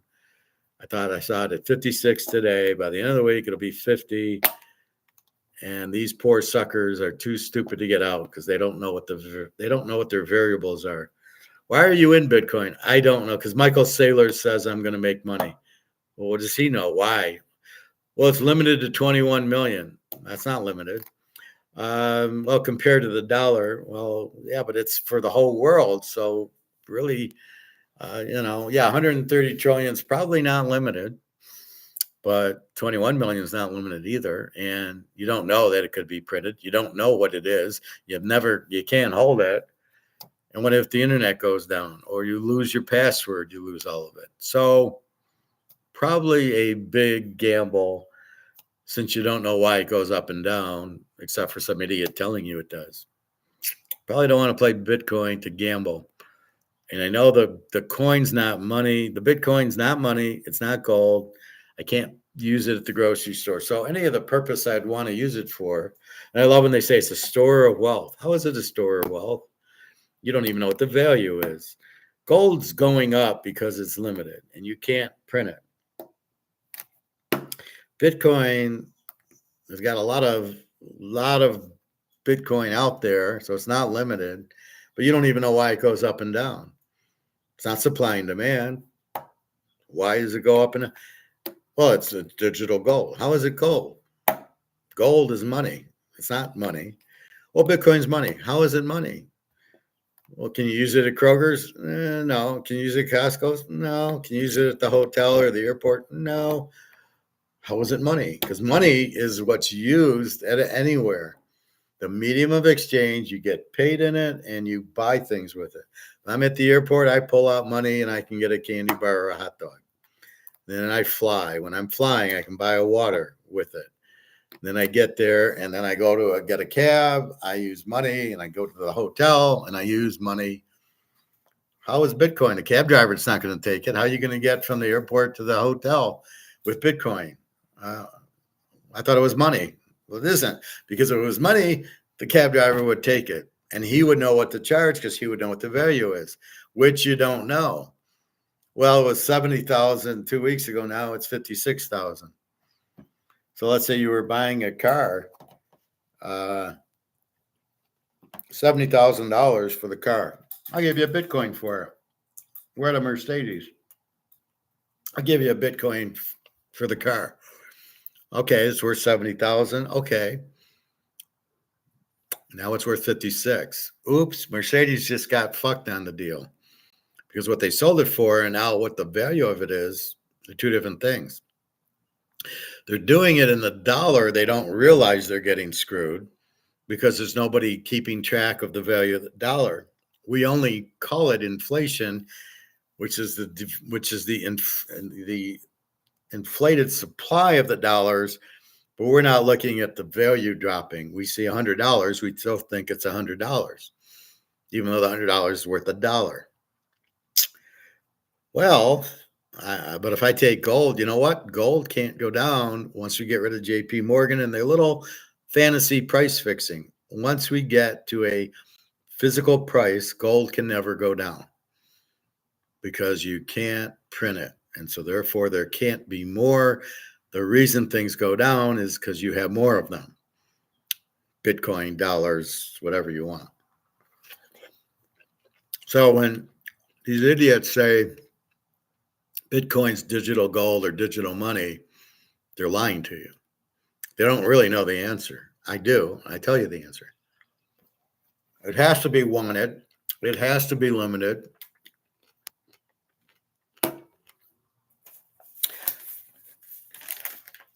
It has to be scarce. It has to be divisible. It has to be accepted and durable, and it isn't.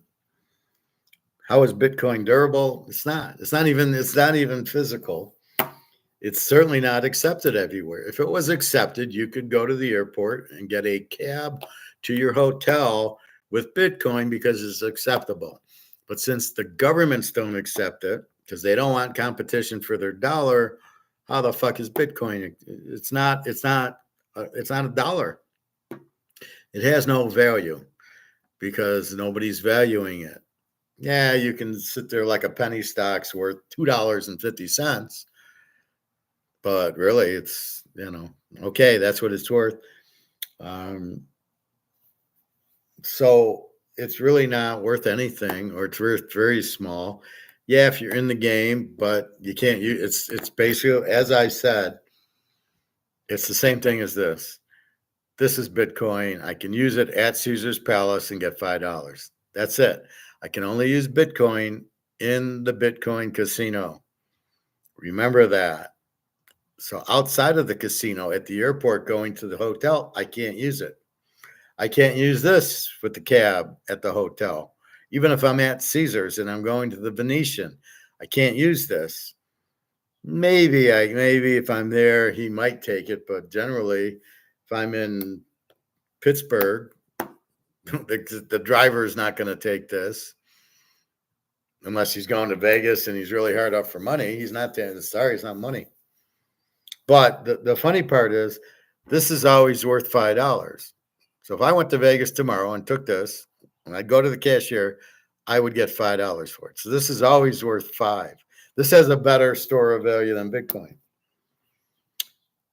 The problem with Bitcoin is it's not numbering. It's not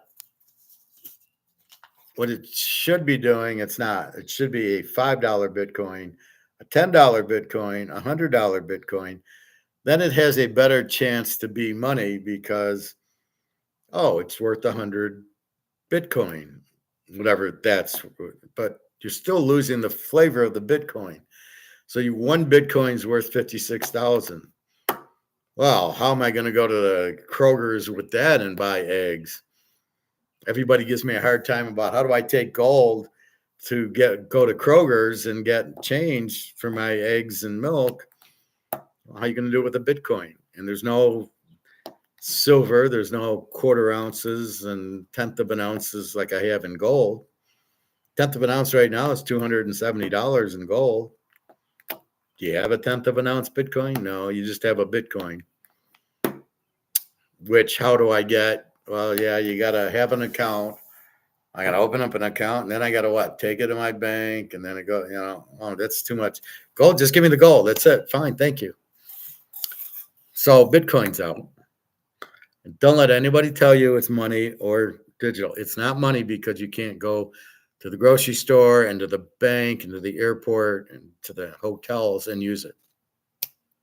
Sorry, it isn't. And it isn't because you went around the government, and the government is the referee in the game. So it's like doing this in football, and you're trying to install new rules without going to the referee. My man's in motion. Well, that's not in the rule book. Yeah, you know what? We're going to do Bitcoin football. And in Bitcoin football, my man can be in motion. Not in the rule book. So you can't, the Bitcoin rule book, if there is one, isn't part of the Constitution or the,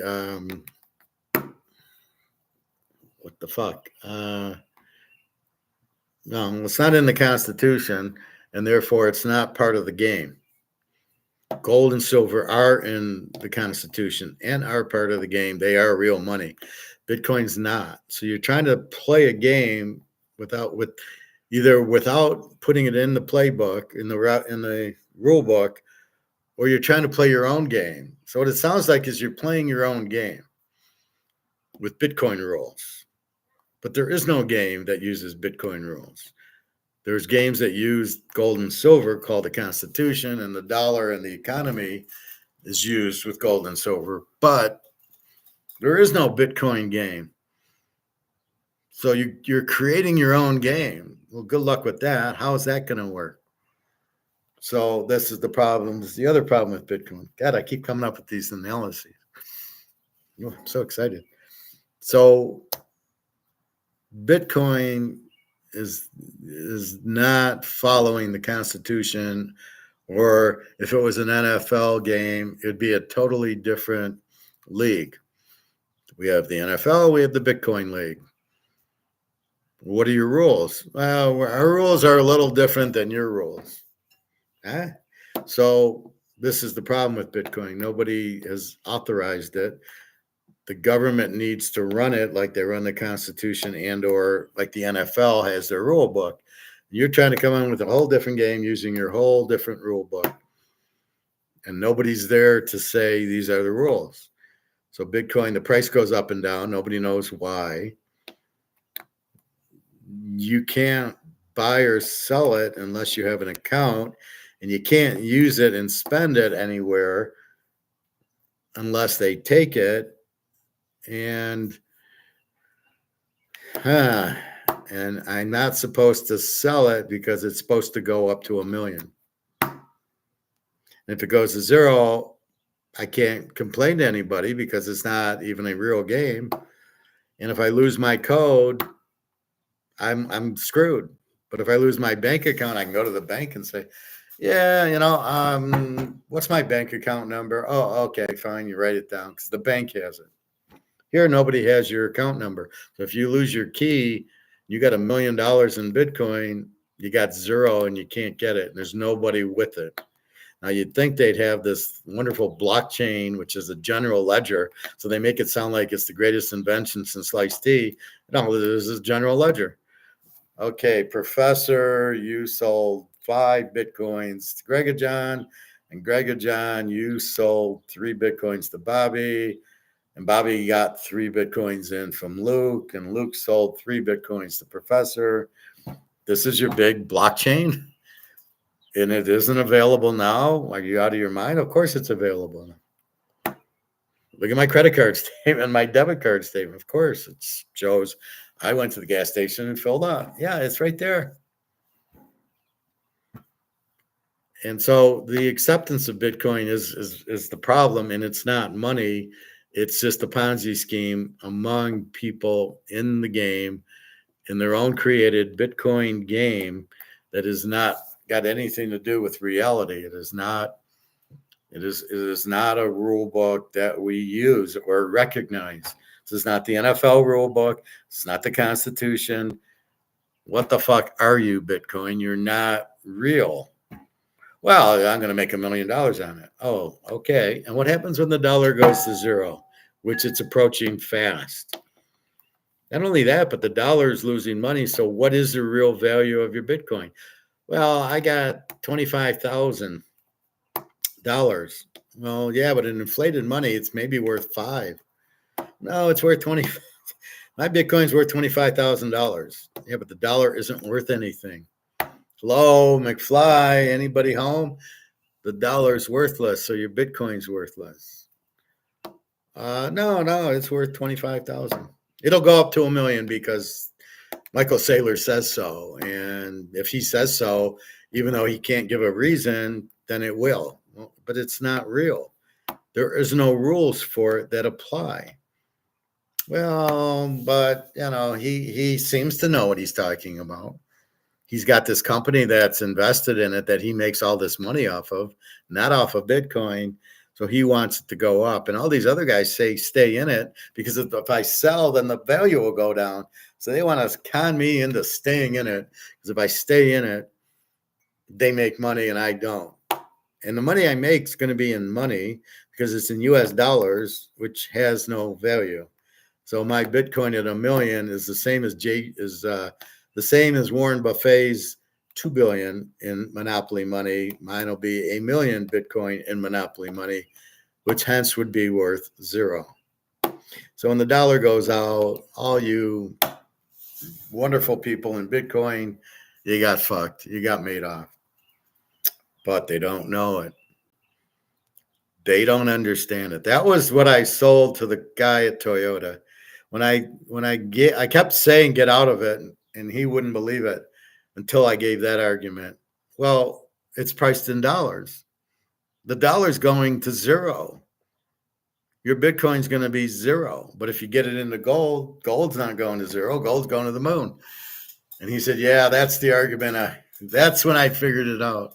But he still had to wait for his wife to do it. Not good. So he's not stoic. He can't make up his own mind. He waited for his friend at the parts place who buys gold to tell his wife. And then the wife said, we need to buy gold. And I said to him, so what I told you didn't care about, you waited for this. Really? Okay. Good luck. See, this is the problem in life. This is why everybody gets made off, because they don't know what they're doing. And more importantly, they don't know who to listen to. So if I map it out and show you detailed as I just did on Bitcoin and all the gambling, if you can't follow that and listen to it, and you got to listen to your wife who her friend takes the auto parts and turns it into gold at the end of the day. And I wonder how he's doing, because where's he buying his gold from? Because it's not going to be able to buy it. And then he's got to pay his bills. So he comes back in and trades in his gold to pay the bills. He shouldn't be buying all gold. He shouldn't take all his money into gold. He should pay the bills, and then the rest should go into gold and silver. All right, so now what are you going to gamble? I can be in the sure thing that I can't lose, that's going to go to the moon, gold and silver. And I just laid out 25 things that are gambling: Bitcoin, the stock market, the banks, the real estate trust, the annuities, the money markets, sports betting, poker, all highly risk, not necessarily highly reward for the risk. You're playing craps. You got a high risk. You got a low reward. You're lucky if you win, even though the risk is high. Same thing in blackjack and in baccarat and roulette. It's high risk and not high reward. Poker, again, you're on your own, learning how these other people play. It's not as high a risk because you can fold. Is the return high? No, I didn't really make a lot of money playing poker for the risk I took, but the risk wasn't bad because I could fold. If I felt uncomfortable, I didn't trust my read, I would fold, unless I had a real strong hand. And the bank's terribly high risk. You got 300 grand in the bank, you don't realize how high your risk is that you'll be able to A, get it out, and B, when you do get it out, what it's going to be worth. And then we have gold, physical gold, no risk, high return. Well, it seems pretty obvious which one to pick, right? I have no risk. Gold can't go down theoretically. Now they can do their little paper gold made-offs where they do derivatives, but even that's just about out because they actually need to hold the gold to do it, because China and India are going to say, give me the gold. So you want to do a derivative? I want to buy your gold. So you got to be careful with that. So there's once we get rid of the paper, Well, Howard, are we going to get rid of the paper? Yes, we will. Let's see, where are we at?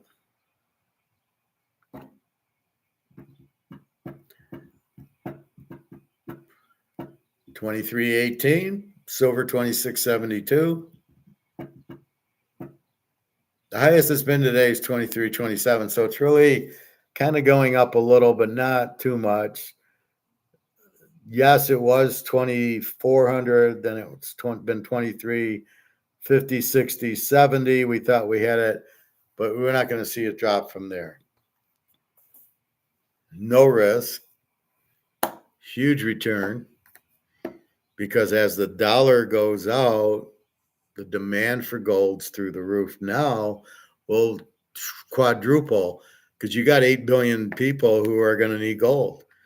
And then a lot of them are going to join BRICS. So the demand's going to be huge for them to get gold. And when everything else goes out in Western Europe and the United States, when all the dollars go to zero, you got to buy gold. So there's a huge demand for gold. There's nowhere else you can go, right? There's no other place you can trade your money in but gold. Oh, I'll put it in Bitcoin. Well, we discussed Bitcoin pretty fucking thoroughly.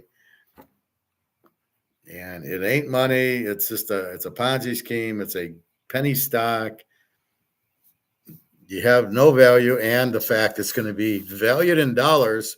So wait a minute. When the dollar goes out, you're going to go into gold. But wait a minute. You can't go into Bitcoin because Bitcoin's value went to zero because it's valued in dollars. So Bitcoin's out. The stock market will be crushed. The banks, the dollar's gone. I can still play poker and go to the casino and play slot machines and poker and craps, blackjack. I can still do that. That'll be around. And whatever they're using for dollars, I'll use there.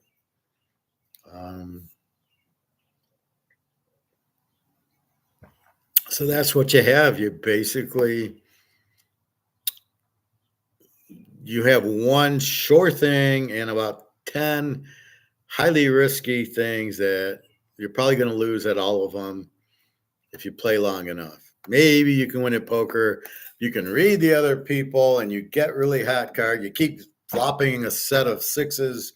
Yeah, you can probably win at poker. How often does that happen? Not a lot, but let's say you do. He's got aces. I called him with my sixes and I hit the third six, and he goes all in and I go all in and I got him buried because I got 3-6. Okay. Yeah. 1 in 500 hands. Okay. That's the real problem.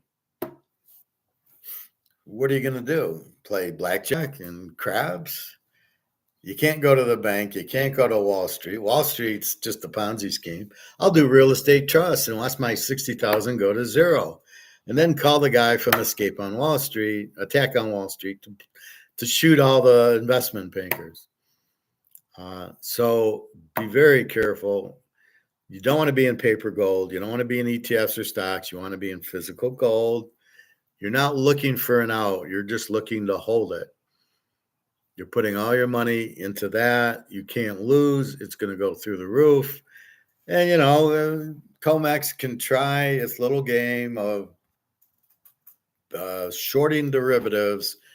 And we saw it happen yesterday, but it immediately rose back up. It's 23 something. But wait till BRICS, and then it really is going to shoot up. In my mind, BRICS will want a higher gold price, and then boom.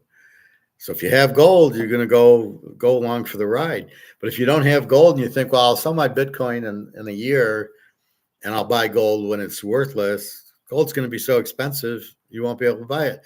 Gold is being held down. Wait till gold goes to its normal value. And it's nowhere near 2,300. The real value of gold is 23,000 or 30,000 at least. Because the dollar's dropping and Oreo cookies are more expensive, but gold isn't. How the hell can that happen? Well, we're price fixing it, so we're keeping the price down. Okay.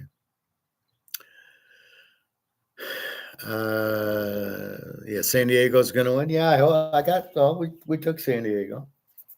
Yeah, San Diego plus 2.5. They're at home. Yeah, they should win. So that's your gambling, and half of it, I guarantee you don't realize you're gambling with. You don't realize you're gambling at the bank. You don't realize you're gambling in the stock market. You don't realize you're gambling. What the hell is that? Oh,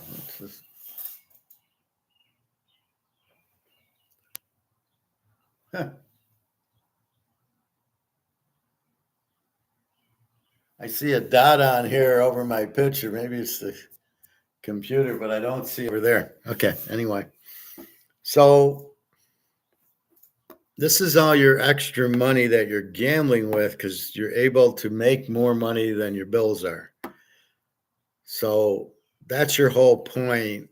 The whole point of the gamble, I make 100 grand, my bills are 50 grand. So what do I do with the other 50? I don't want it to sit there. If I put it in the bank, it actually loses value. If I put it in the stock market, most of the things that we just talked about, I'm going to lose value on. So the only really smart thing is to buy a Rolex, a Mantle card, or buy $50,000 worth of gold and watch it go to 100,000. So you're making your money and it's good, but you can't. You're going to get old. You're going to want to retire. But how are you going to retire if your money's worthless? It's worth zero. How are you going to retire? So the only way to retire is with gold and silver. So as you're building your money and you're buying your gold and silver, but the problem's going to be it's going to get so expensive, you're not going to be able to buy it. Well, silver you'll be able to buy because even if it goes to $100 an ounce, that shouldn't really deter you from buying. You just might buy 10 ounces instead of 20. That'll be the only thing you can buy, but you're not going to be able to buy. You can't. Gold's going to be tough. Well, you'll buy 1/10 of an ounce and 1/4 of an ounce. So in other words, gold at 2,300, I can buy 1/10 of an ounce for 270, a 1/4 ounce for 650. Gold goes to 20,000. My 1/4 ounce is like what 3,000. Okay, I can still afford that. I'm only getting a 1/4 ounce, but it's gold, and any gold is better than no gold. So I don't know how else to build the case better for gold than the case I just built, pulling it out of my ass, not even scripting this, just going, let's explain gambling, which just hit me as I'm writing my title in. So baseball, we bet Verlander. Basketball, teams again with the back against the wall. We are looking for reasons to bet. We're betting Mahomes. We're betting Joe Burrow. We're betting this great defense at Kansas City. We're betting the over in the Lions game because they don't have a defense and they got a strong offense, apparently. Although we still don't trust Jared Goff. I had the over in the Ram game, and I had to sweat it out as I needed like 3 points in the second half, and I think they got 6 for me because they didn't show up in the second half. Anyway, so you're looking for the variable that helps you predict what you're predicting. Gold, it's limited. You can't print it, and everybody wants it. Bitcoin, no, because it's priced in dollars, and it's not limited, and it's going to zero because the dollars is going to zero. Same as stock market. Same as the real estate trust. As the interest rates go up because of the inflation, nobody's going to afford it. Your real estate trust will tank. Well, don't want to do that. Anything in the banks in dollars. Don't want to be in dollars because they're not going to be worth anything. Because as the BRICS comes going with the BRICS currency, and nobody wants the dollar, and all that money comes flowing in, there goes the inflation. The value is worth zero. Well, so I can't be in the bank, can't be in the stock market. I can be in the casino, but the odds suck. I can play poker. It's probably my best shot. Or I can bet football. But betting football is probably my number one shot. And then probably, betting football, playing poker would be number 2. But the best is gold. So it's gold, football, and poker. So gold, everything goes into. If I want to make a little bit of money, I bet football and play poker. But I need the variables. And my football variables changed from teaser trends, which is what's on my little YouTube. I do teaser trends, which worked great when Tom Brady played 20 years for New England. That doesn't happen anymore. So I'm fucked because all the quarterback, look at these new quarterbacks. So Washington's going to use Jalen Daniel. I have no trends. New England's now going to use the Drake May, and he probably won't even start. Probably go to Zappy. So I have no trends.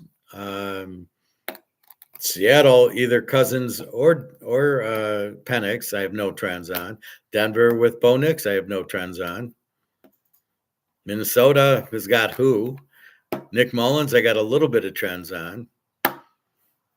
So the only team I have trends on is Kansas City and Cincinnati with Burrow.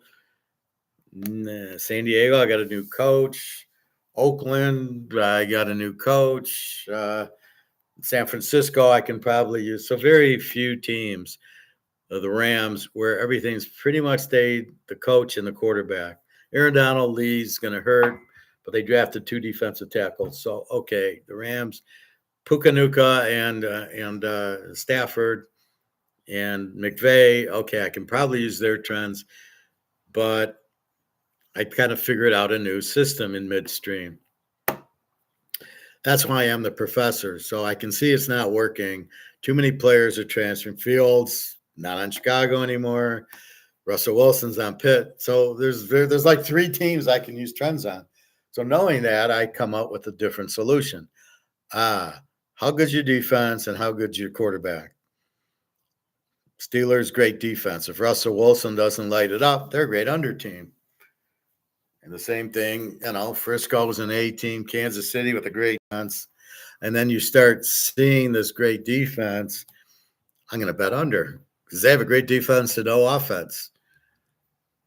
And then you slowly then bet over unders. And it works great in college because college, they got to score. Like in the pros, if you're up 20-3, you win 20-3. College, if you're up 20-3, you win 65-3 because it's got to look right. It's got to look pretty. So that's what you're at. So basically, that I figured out.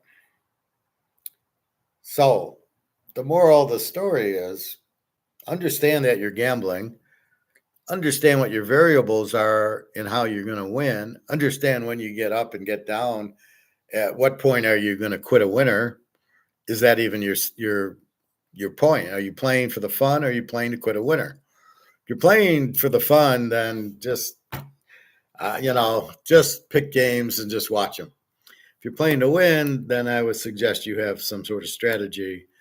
How much are you betting? And that's it. And in baseball, your sessions daily. Football, it's weekly. These other sports are daily. Basketball, horse racing. It's just how do you do each day? And stocks, you're really fucked because you don't even know if the financial statements are real, like Enron, like Microsoft. You don't know if they're real. Real estate trusts, they're not paying if interest rates are going up, they're not paying their mortgage. Get the fuck out. And interest rates are going up because of inflation. As I said, if I lend you money, I need to raise my interest rate so I get paid back for more money than I gave you. Otherwise, it's the stupidest thing you could do. I can't give you 10 grand and get paid back 8. What would be the point of that?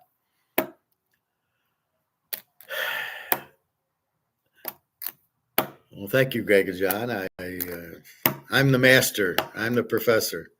This is why I'm the professor, because not only can I come up with good topics, I can explain it very well at a very low level so you can understand it going, yeah, I know what he's talking about. Yeah, he's right. And that's what I pride myself in, is keeping it to the point where you understand it and you can use it.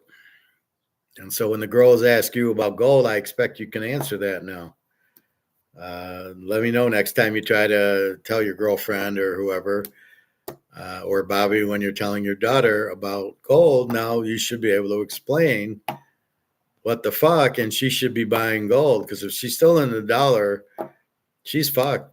it's going to be worthless, and you're the one who's going to pay because now she's going to come to you. Oh, I don't have any money because I fucked up because I didn't listen to you and buy gold and silver, and all the U.S. dollars are worthless. What do I do now, Greg and John? Right. So she needs to buy her own stuff. But that's I'm very so when you're really knowledgeable about a subject, it's easy. I'm really knowledgeable about football and economics. So to me, this is easy to talk about. Um, you can see it's more emotional with the girls. Um, is girls gambling? Good question. Am I gambling with Daria? To a point, I guess. But I don't really, I'm not really betting money on her. I'm helping her, but I'm not really betting money. I don't have to give her. I can just say, you know what, forget it. You're too emotional for me. You drive me crazy when I don't hear from you for a week. So I'm walking away, which is the point of having Jenna and Daria. But that's it. But if I choose one of them, then I don't mean to hurt the other one. But if I do choose one, then it worked out, and they can go from there. So that's the point. So it's a little bit of a gamble. It's less of a gamble for me because I'm playing two hands than them who are, I'm deciding which door number one or door number two. So you have all the BRICS countries and all these currencies. They're all going to zero if you understand the concept. If you print any currency, it goes to zero, which is what's happening. Zimbabwe went to gold, I think, yesterday. BRICS will announce it the 14th. They'll probably go to gold by the end of the month because you can see Zimbabwe. They announced it, and 2 or 3 weeks later, the banks have the gold-backed currency, and that's the same thing that'll happen to BRICS. Now, the U.S. will try to do the exchange rate and say, well, the BRICS went down in value, the BRICS gold-backed currency, but bullshit. Believe me, at the end of the day, the BRICS will be worth a lot more than the U.S. because gold is gold, can't be printed, and the dollar is worth shit. So, but the U.S. controls it. See, this is the Achilles heel. The BRICS countries want to control the price of gold and silver and the commodities themselves. They don't want the U.S. to control, hey, I'm China, I got 60,000 tons of gold, which is 60,000 times 32,000 ounces. I want to control the price. I don't want the U.S. to control the price. And I think what will happen is the BRICS countries will make it really high because they're going to say, oh, the West, you don't have any gold. Well, that's a shame, Gosh darn it, you should have bought. And therefore, they really crushed the West. And I think that's what I would do. We think Putin, they're dicking around with Putin with this stupid war. It's already won by Russia, but let's throw more money into it so it goes to the defense contractors. And let's throw more money into it. And you know what? Everybody's fucked, basically. Why are you putting more money into? It's like the game's over. There's 5 minutes left in the game. The Niners are up 52-0. Let's keep playing. Jesus, game's over, fellas, and that's what you got. So, believe me, Russia and China are going to really stick it to the U.S. And again, what you hear is going to be, shh, don't tell anybody. It's not for public consumption. It's sort of like the draft. Like I'm sure Atlanta didn't tell anybody they were taking Penix, and Denver didn't tell anybody they're taking Bo Nix.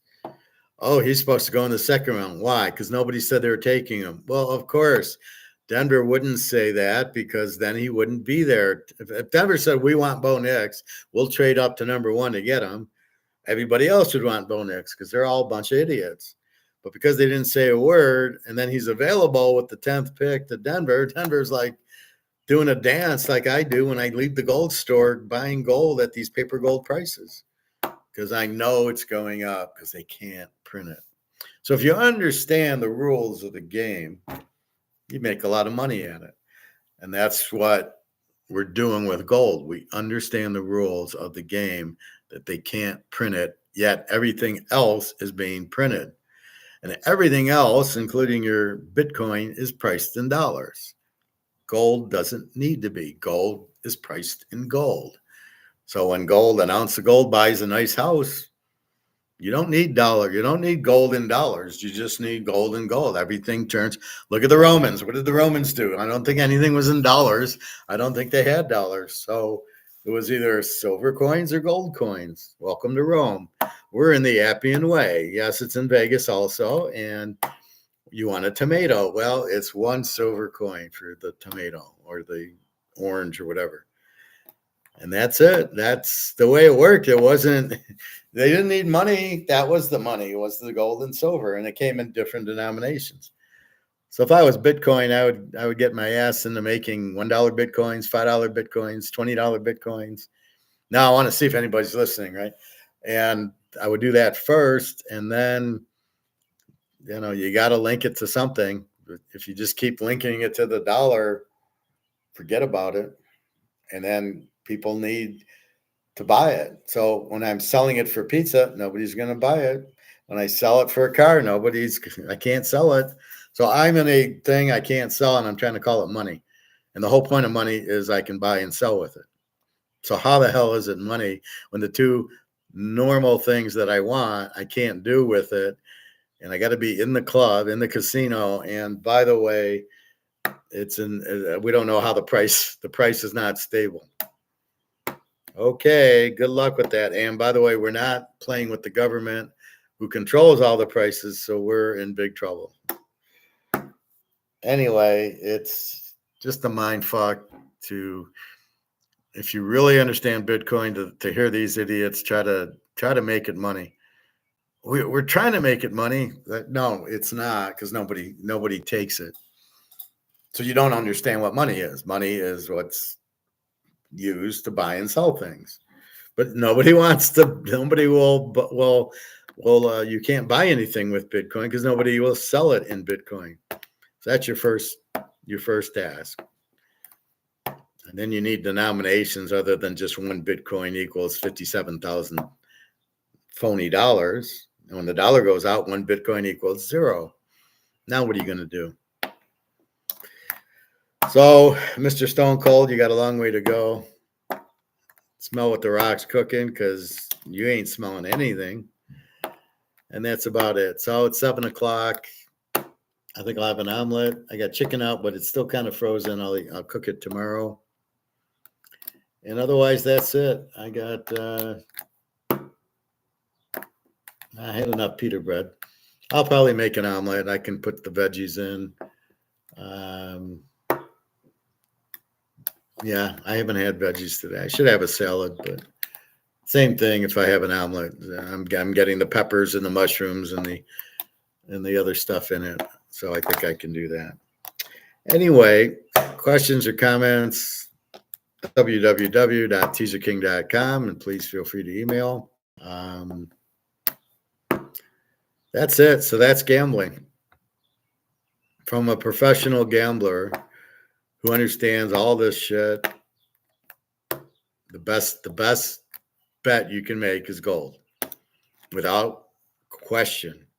There's no risk, huge reward, because it's being cut. The price is going down because of the paper COMEX fake derivatives to lower the price, which is going away because they're running out of gold, and the demand for gold keeps jacking the price up.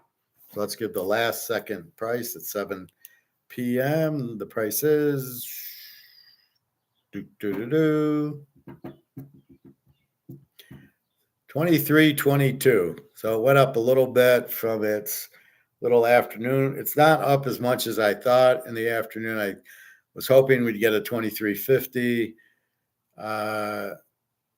The demand isn't there that would be, and then there's a little bit of chunks down at 2 o'clock. It went down at 4 o'clock, it went down. Not a lot, just a little. And then it zoomed up at like 3 o'clock from 2302 to 2327, and then immediately went down to 2312.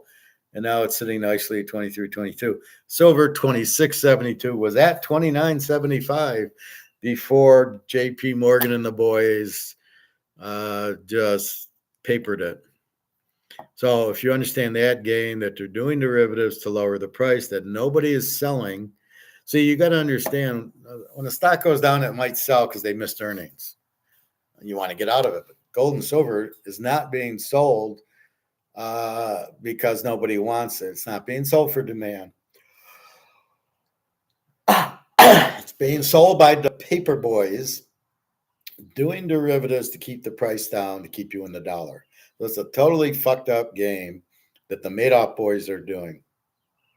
So if you understand it's Madoff and it's paper, then you realize, when will it end? Or are we stuck in this paper mache crap? And gold is getting out of the paper mache.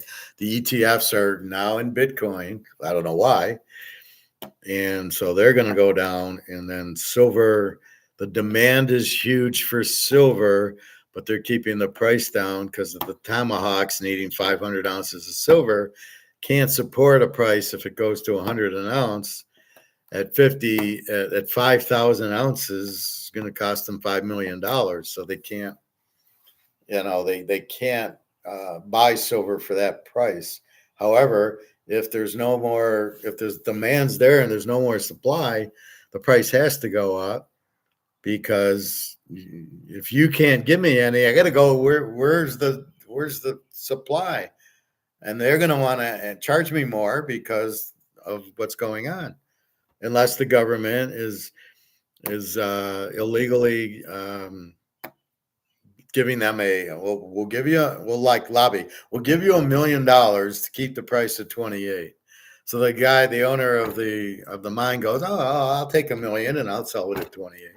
That's how corrupt and stupid these miners are. So I think it's more corrupt.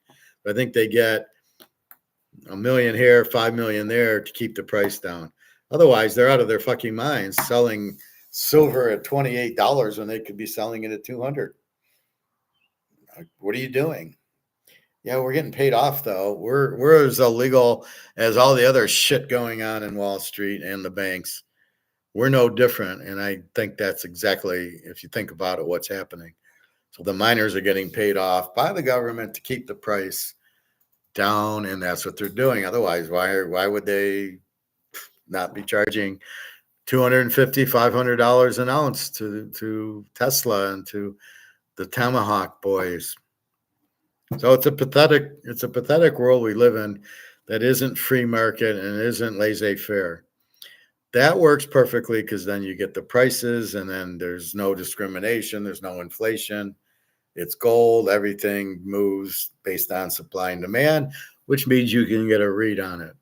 When it's price fixed, you really can't get a read on it because you think, the price is only $28 in silver. It's really, like I say, it's probably close to $1,000 an ounce, but there is no physical exchange. It's how can this be this stupid? I mean, that's the problem with it. Mr. Luke, how are you today? What's up, Professor? I was just going through gold and silver. This is a very nice video you should watch on gambling. And what's determined is the only of all the things you can gamble on, the surest one's gold and silver. It has no risk and a huge reward. Bitcoin's in dollars, so there's huge risk. All the casino games, huge risk. Sports betting, pretty big risk. And stock market, huge risk. So the only thing with really no risk is gold and silver. So I like how I did that. The silver gold thing is so manipulated. We know that, but the gold won't be manipulated in 2 weeks when BRICS comes out. And the big reason is BRICS doesn't want the U.S. pricing their gold. And when you got China with 60,000 tons and Russia with 30,000 tons, and who knows what India and Saudi Arabia have, and Saudi Arabia and Russia want to get paid gold for their oil, they're not going to take 2,000. So they don't want the U.S. pricing their gold because the U.S. has no gold.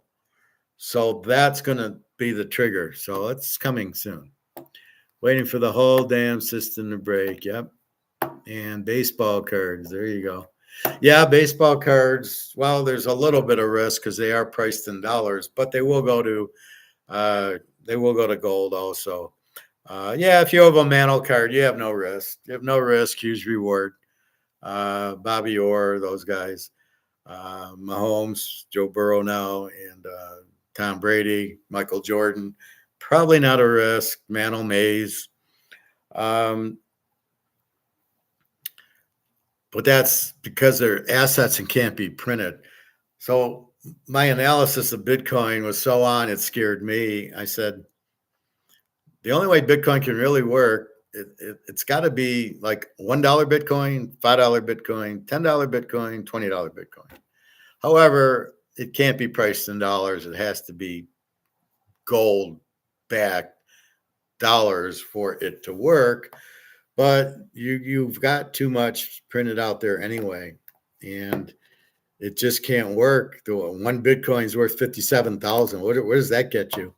And then nobody sells it, and then the biggest problem is you can't buy anything with it. You're not going to get paid in it, and you can't buy, which is what is the medium of exchange. You're paid from your company, your work, you get paid in it, you take it and you go spend it, right? And you can't do that with Bitcoin. And that's why it's not money, it's not gold. And that's really the problem with it. So it's a big problem. Even if they do 1, 5, 10s, and 20s, it's still a problem is that nobody takes it. You can't go to the airport. My thing was if we're in Barcelona and you go to the airport to the hotel, the cab driver, he didn't take American money. He's not going to take, or he didn't take credit cards. He's not going to take Bitcoin. What are you going to do there? Or, so you're in a city at the airport going to the hotel, and good luck finding a cab driver that takes Bitcoin. You'll never get to the hotel. That's the problem with it. Nobody takes it. So that's the big thing. But yeah, baseball, absolutely. Right now, gold 23.21. So like I told you, it had dropped down into the 22s. But then look, it boom, boom, boom, and it went all the way back to 23.20. So there's a lot of demand at that low price. And I was waiting, I think we'll get tomorrow and Friday back to the 23.60, 23.70 levels. Silver's a little more fucked because it's more manipulated than gold. Gold's first tier, Basel III, they got to sell the gold. So when the Chinese want the gold from JP Morgan, they got to give it to them. If they want the silver, they just keep running around the ring fence and they don't give it to them. So and the thing with silver is 500 ounces in a Tomahawk missile, 500 ounces of silver. So it's best for the military to have cheap silver to make these Tomahawks. And who knows what other missiles silver's in, right? So that's really the problem. How is the government going to let silver run to 500 an ounce if you need 500 ounces for your Tomahawk missiles and for your solar panels and for your electric car batteries? That's the problem. But what'll happen is, so good news on that, Luke, is that as the demand keeps going and the supply has to go out, because so it's like I used here. Let's keep the price of the Mahomes card $5. There was only 50 of them. You can't keep it at $5. So they'll be gone in 5 minutes. But another 50 people want it. And there's only 50 of them. Well, I only got it for $5. So I can't sell one for $5 because I don't have any left. It means they're going to have to sell it for 10 or 20. And that's with the silver. Silver, there isn't any left. So now you're going to have to go to the secondhand source. It's like football, right? You want to go to the Super Bowl, but you can't buy them from the stadium. You got to buy it secondhand on buytickets.com. And now they're $2,000 for a ticket. And that's what basically silver. There isn't any to buy from COMEX. You're going to have to buy it from somebody, and then that's going to be more expensive because now he paid $35 from COMEX, and now so it's going to start there. And that's what's going to happen is the supply runs out, but the demand doesn't. So anytime you have strong demand, as you do in gold and silver, and very limited supply, the price has to go up because you just run out. I don't know how much silver's left, but I don't think it's a lot. And I'm sure the gold is just about gone. And when the gold's gone, JP Morgan is gone. They can't do the derivatives and short it if they don't have physical. So if they don't have physical, they can't short it. And then what happens? Oh, it just keeps going up with demand because now you got Zimbabwe and BRICS wanting gold. Zimbabwe wants more. They only have 2.5 tons of it, which is nothing. All the BRICS countries are going to want more and more and more because they want to be able to print more money. And the caveat is there's no way BRICS countries are going to want gold at 2,300. They're going to want 23,000 because they want to punish the West for all the bullshit that they're doing. And they're going to sanction China and they're sanctioning Russia. They're going to sanction Saudi Arabia and India. You think these people are going to say, fuck you, we want $20,000 an ounce gold because we know you don't have any. And now you're fucked because you don't have any and you can't get any. And they're going to be sitting here. Yeah, let's go. 20,000 is a nice round number for an ounce of gold. Because we don't want you pricing our gold. We want to price it. And that's what's going to happen. That's our saving grace, Luke, is they're going to say, yeah, we don't want the U.S. pricing our gold. That's bullshit. They don't have any. We got it all. We got over 100,000 tons of it. Why are they pricing my gold? And that's where it'll end. And then no more COMEX. Off we go. Looking like it's coiling out, ready for a breakout in Ponzi scheme. Yeah, and that's what I've been talking about all day is the Ponzi scheme. Realizing the money in the bank is not yours. The money in Wall Street, the stocks are not yours. You're in a real estate trust. You know, as the interest rates go up, people will default, and it'll be 2008 again, where your attack on Wall Street guy is going to be sitting there. What do you mean I got zero? My 60,000 went to zero. Well, that's exactly what's going to happen. You got to be out of your mind if you're in a real estate trust or an annuity, anything to do with money, anything to do with banks, you're fucked. So be careful with that. If true market prices come, it could go higher than 20. Oh, it'll go higher than 20. It'll not only go higher than 20, it won't be valued in dollars because the dollar will not exist. Look at Venezuela. What's their dollar worth? Nothing.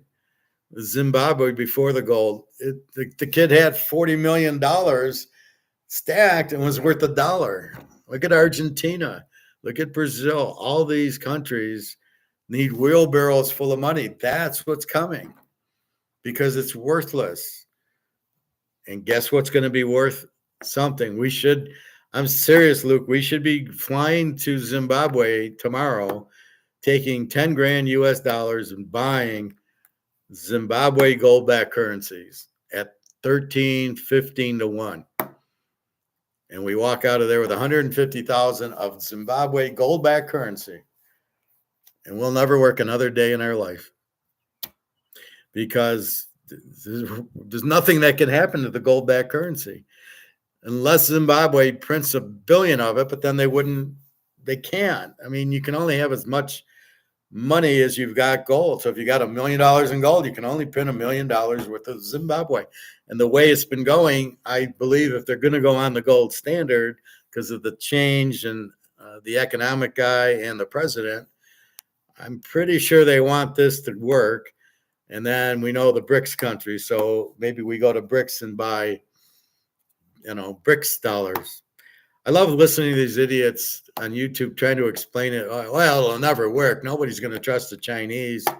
It's going to be BRICS gold-backed currency, you fucking idiots. Not China. Nobody trusts China. Nobody trusts Russia. That's why you need a BRICS gold back currency. It'll be BRICS gold back, and all the BRICS members will use that because it's gold. And that's why they're all buying gold, because they're gonna have to buy their currency, their amount of currency. So Argentina or no, Brazil will have to buy $5 million, give them $5 million in gold to get $5 million of BRICS currency. So China probably or Russia will be the keeper. Yep, check. Mexico gave us, Saudi Arabia, they gave us so much gold. Here's your currency. Oh, South Africa, you gave us so much gold. Here's your currency. And they'll just keep track. They'll keep the blockchain ledger. Yeah, South Africa gave us, 5,000 tons of gold. This is how much money they got. And it'll all be backed by gold, and it's all backed by country. And then it'll be digital when you want to trade. So if you're buying oil from Saudi Arabia, you're just making the digital transfer. But if you're just the regular people, like in Zimbabwe, you're going to have you're going to have cash. What good's digital? You're going to go to the grocery store. Here's gold back currency. Funny how meat went from 60,000 bullshit Zimbabwe's to now it's $3 gold back dollars for the steak. I love it. If true market prices come, it could go higher than 20 grand. Yes. The whole world will be shifting to gold back currency because it's the only thing that works. The MMT Soros people, what are they going to do? Well, you can just keep printing money for the debt. No, you can't. The consequences are your dollar gets inflated to zero because you can't just keep printing dollars. There is a consequence, which Soros didn't tell them, and they're too stupid to know. Every country has inflation. So every country, the only out for any country, including us, is gold-backed currency. However, we're too stupid to have gold. I was on LinkedIn and somebody had mentioned about, well, the Wall Street banks have gold. And I politely said, you're full of shit. They have paper gold. They don't have physical gold, and the paper won't be worth anything. So in other words, they're writing the derivatives and the guy thinks it's gold. That's how stupid these guys are. They don't understand. There's paper derivative gold and there's physical gold, and all we care about is the physical gold.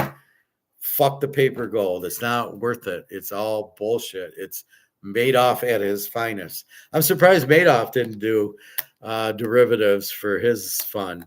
I need $10 billion because of the financial crisis. I'll just do a derivative. I can't believe Madoff didn't think of that. The whole world has no choice.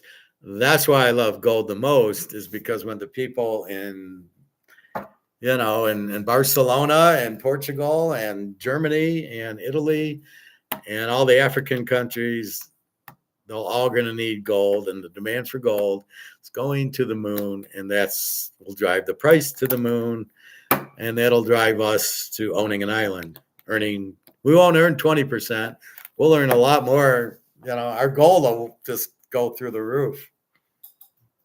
And that's the best part about gold. There's no interest expense on it. So if you put your money in the bank and you make $500 and you got to pay, you made $500 in interest, that goes on your taxes, not in gold. And there was no question about gold on the income tax. My income tax had a question about Bitcoin. Am I in Bitcoin? And I said, no. Sorry, not going to get Ponzi schemed by you guys. I avoided the Madoff Ponzi scheme, and I'm not going to get Madoff Jr. here in Bitcoin Ponzi scheme. So keep in mind, gold is off the books. They don't know you have it. They can't tax you on it. It's adorable. But yeah, the whole world has no choice because all their currencies are worthless. So the only choice is to come out with new currency that nobody will trust unless it's gold backed. And if it's gold backed, everybody trusts. Funny how that is. Wait a minute. So if I'm in Barcelona, you tell me this is worthless, so I can't use it. I need to find a gold backed BRICS to pay my hotel bill, or to get a cab. Right? What are they going to do? How are you going to get back and forth with the euro? That's worthless.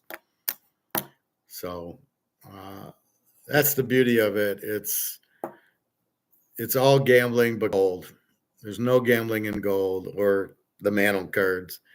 I would only say a select, the Jordan rookie, the Mantle, the Brady, the Willie Mays. Yeah, there's not a whole. That's what I show you is the ones there's probably not a lot of risk in. And that'll be it. But that's the problem. The whole world is fucked because of George Soros getting revenge for World War II. That's what this whole thing comes back to. Who do you think put all the MMT? Who do you think probably came up with MMT, which is a Keynesian modern monetary theory, which says you can print and print and print and there's no consequence? Who the fuck is that stupid to say that and follow it? This is the problem with people. Why would you follow this? I'm an Austrian economist, and I know that's bullshit. Without all I had to hear was two sentences: you can print as much gold, and there's no consequences, or as much dollar. And I'd have said you're full of shit, and that would have been the end of the meeting. There's always consequences. Well, if you eat a whole cake every day for a year, there's no consequence. You won't gain any weight. You won't have, your blood pressure won't go through the roof. Oh no, you can eat as much cake as you want. And that's how stupid these people are. So all we can do is we understand what's happening. We know how to get out of it. We know the lifeboat's gold and silver, and we just wait. And as they all try, so basically what the COMEX is doing, JP Morgan, the Titanic's hit the iceberg, the water's coming in, and there's JP Morgan with a pail, and they're trying to get the water out of the Titanic. Well, if we get a bucket, we can maybe do it, but then there's more water going in than the bucket they can toss it out with, and that's basically what's happening now. So the gold price is going up, and they got the little bucket going. We'll do derivatives when they're all sleeping and lower the price, and then it's so fucking stupid. Yeah, keep doing it. Why aren't you buying gold, JP Morgan, and owning the gold physical, not the paper? They're so stupid. It's amazing how dumb people are. Or I guess if you're taught the proper way, how smart we appear and how stupid they appear, because we actually know the real answer, and they're all fucking clueless. Wow. The same system on the blockchain.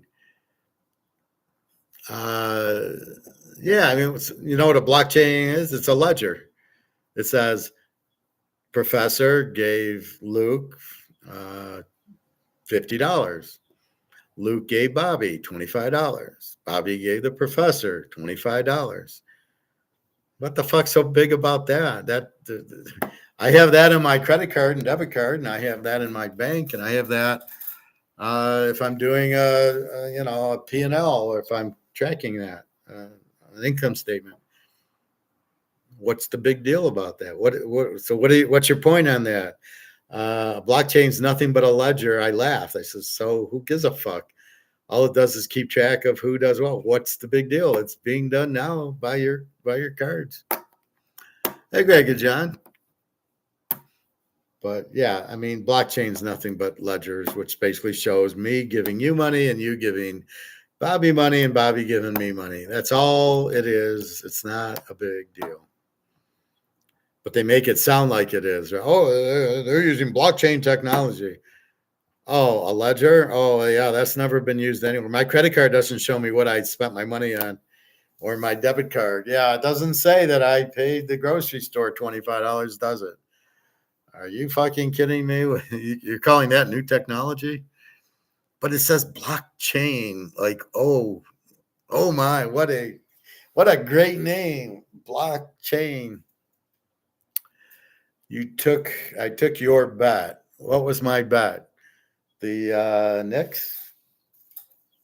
Was that my bet? No, San Diego? Or was my bet Verlander? Did you bet Verlander? Verlander's a good bet. That should be bet. We don't have Nick. Nick loves the Verlander bets. Yeah, well, Verlander, that's a no-brainer. Anytime you see Verlander, you don't need me, just bet it. He's been injured. Now he's starting to cook. Look out. Yeah, he'll go like 18-2. So you'll lose 2, you'll win 18 with him. That's why he's Verlander. So the key is to try to find another Verlander. Then when you're gambling, the gamble's much less risky because you're betting on, a real superstar pro pitcher. And as I pointed out, most of the pitchers in the major leagues are minor leaguers. So that's why it's very hard to bet baseball, because you're betting on minor leaguers. I mean, if we're back in the 60s, and there's Pete Rose and Johnny Bench and Willie Mays and Hank Aaron, we would have won a fortune. I'm going to bet Willie Mays today, and Barry Bonds was there. Willie McCovey was on the team. Oh, fuck, how many games are we going to lose? I mean, not a lot. Oh, Bob Gibson's pitching tonight. Sandy Koufax is pitching. Yeah, he probably went 21-1. You think Verlander's trying. And then, well, hell, they even pitched more. Denny McLain won 31 games. How'd you like to be betting in 1968, the Tigers? So how many games did Bob Gibson pitch? 35? And Koufax, 35. So you're winning a fortune on these guys in the 60s. Oh my God! Oh, Mickey Mantle. Let's bet the Yankees. Mantle's that's like in The Godfather. Don't take any more bets on the Yankees. They're cleaning up. So I mean, that's the whole key. It's just who you're betting, and the problem is every fifth day it almost looks like it's fixed. They don't want you betting on Verlander every 4 days. You got to bet him every 5 days. Yeah, but Verlander is a strong pick. He's already pitched once, so he was probably hurt. He pitched. Now he's again. And as he starts heating up, you'll bet him more and more. We'll bet him once a week. It's like an allowance. Verlander's pitching. Yeah, put 500 on Verlander, and we're gonna eat. We're gonna eat this week. But anyway, that's the key. The gold is the only bet with no risk, besides Mahomes and Burrow. The only bets with no risk and a huge reward, as Luke just so eloquently put. So you want to bet stocks? You're fucked. You want to be in Bitcoin? It's priced in dollars, and it's being fucked by COMEX now. I saw it today at 56,000. At what point do you sell? Okay, Bitcoiners, at what point do you sell? Oh, I'm never selling. It's going to 1 million. Oh, really? Oh, okay. Wow. And red's going to hit every time at roulette. And it'll be 6 and 8 every time it crafts. It'll never be a 7. Yeah, you people are pretty fucking stupid. So if you think Bitcoin's never going down, it's going to 1 million. I got an oceanfront house here in Detroit. I'm not sure which ocean, because there isn't one here, but you'll be stupid enough to buy it. What can I say? The Titanic really won't sink, because JP Morgan's going to bail out the water faster than it flows in from the Atlantic.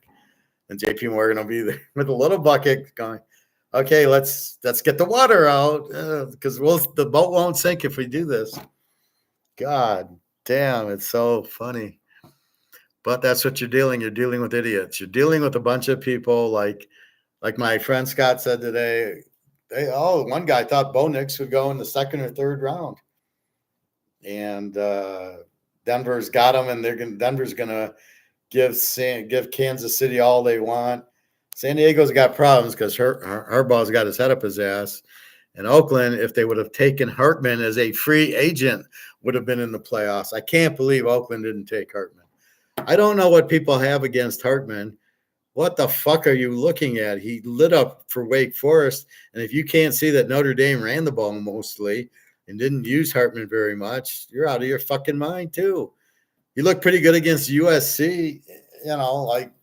What part of that are you missing there? I didn't see the Clemson game. I think they played Clemson, but they did struggle against that, but it wasn't Hartman.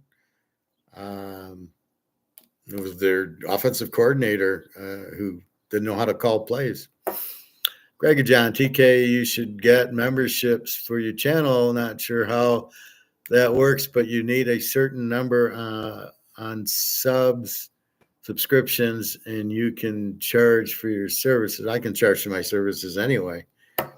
You go to Teaser King, if you've ever been to my football site, and you can purchase this, and I'm going to get your email.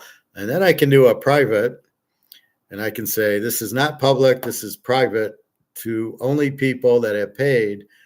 And so it's going to be private to these emails.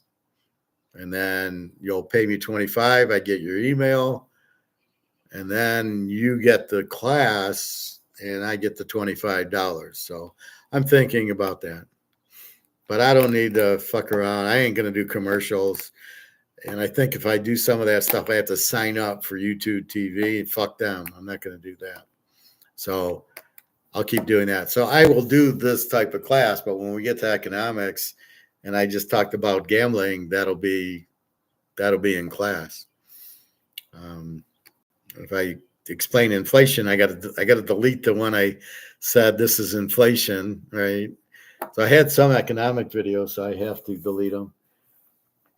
COMEX, paper gold, physical gold, gold revalue, de-dollarization, Titanic, Bitcoin and gold, deflation, inflation, interest rates, free market, Keynesian, Austrian. All these are on there that I want to, that'll be a class. It'll be roughly an hour. And it'll be the same comments and stuff. So I just got to get to it. And fuck these jobs, because I can make probably a lot more doing that than I can working at a regular job, because I'm really hamstrung at the regular job. I'm only using 10% of my skill, where here I'm using 90% of my skill. So, and I'm teaching people because they don't know what to look for, how to understand it, what are variables and how to do it. What's a session and how do you win gambling? And by the way, you're gambling in a bank and in the stock market. You're getting made off and you don't even know it. So that's the kind of stuff that I want to teach. And it's amazing how nobody knows it. It's really just, that's how bad the education is. Nobody understands it. Nobody's been taught it. You go through college and you've not been taught this stuff. It blows my mind. You're going to get the Keynesian economics. Well, the square root of 15 is this, and it's this chart, and this is the equilibrium point, and you're going to do, what was they, elastic and inelastic. What the fuck does that all mean? Wow.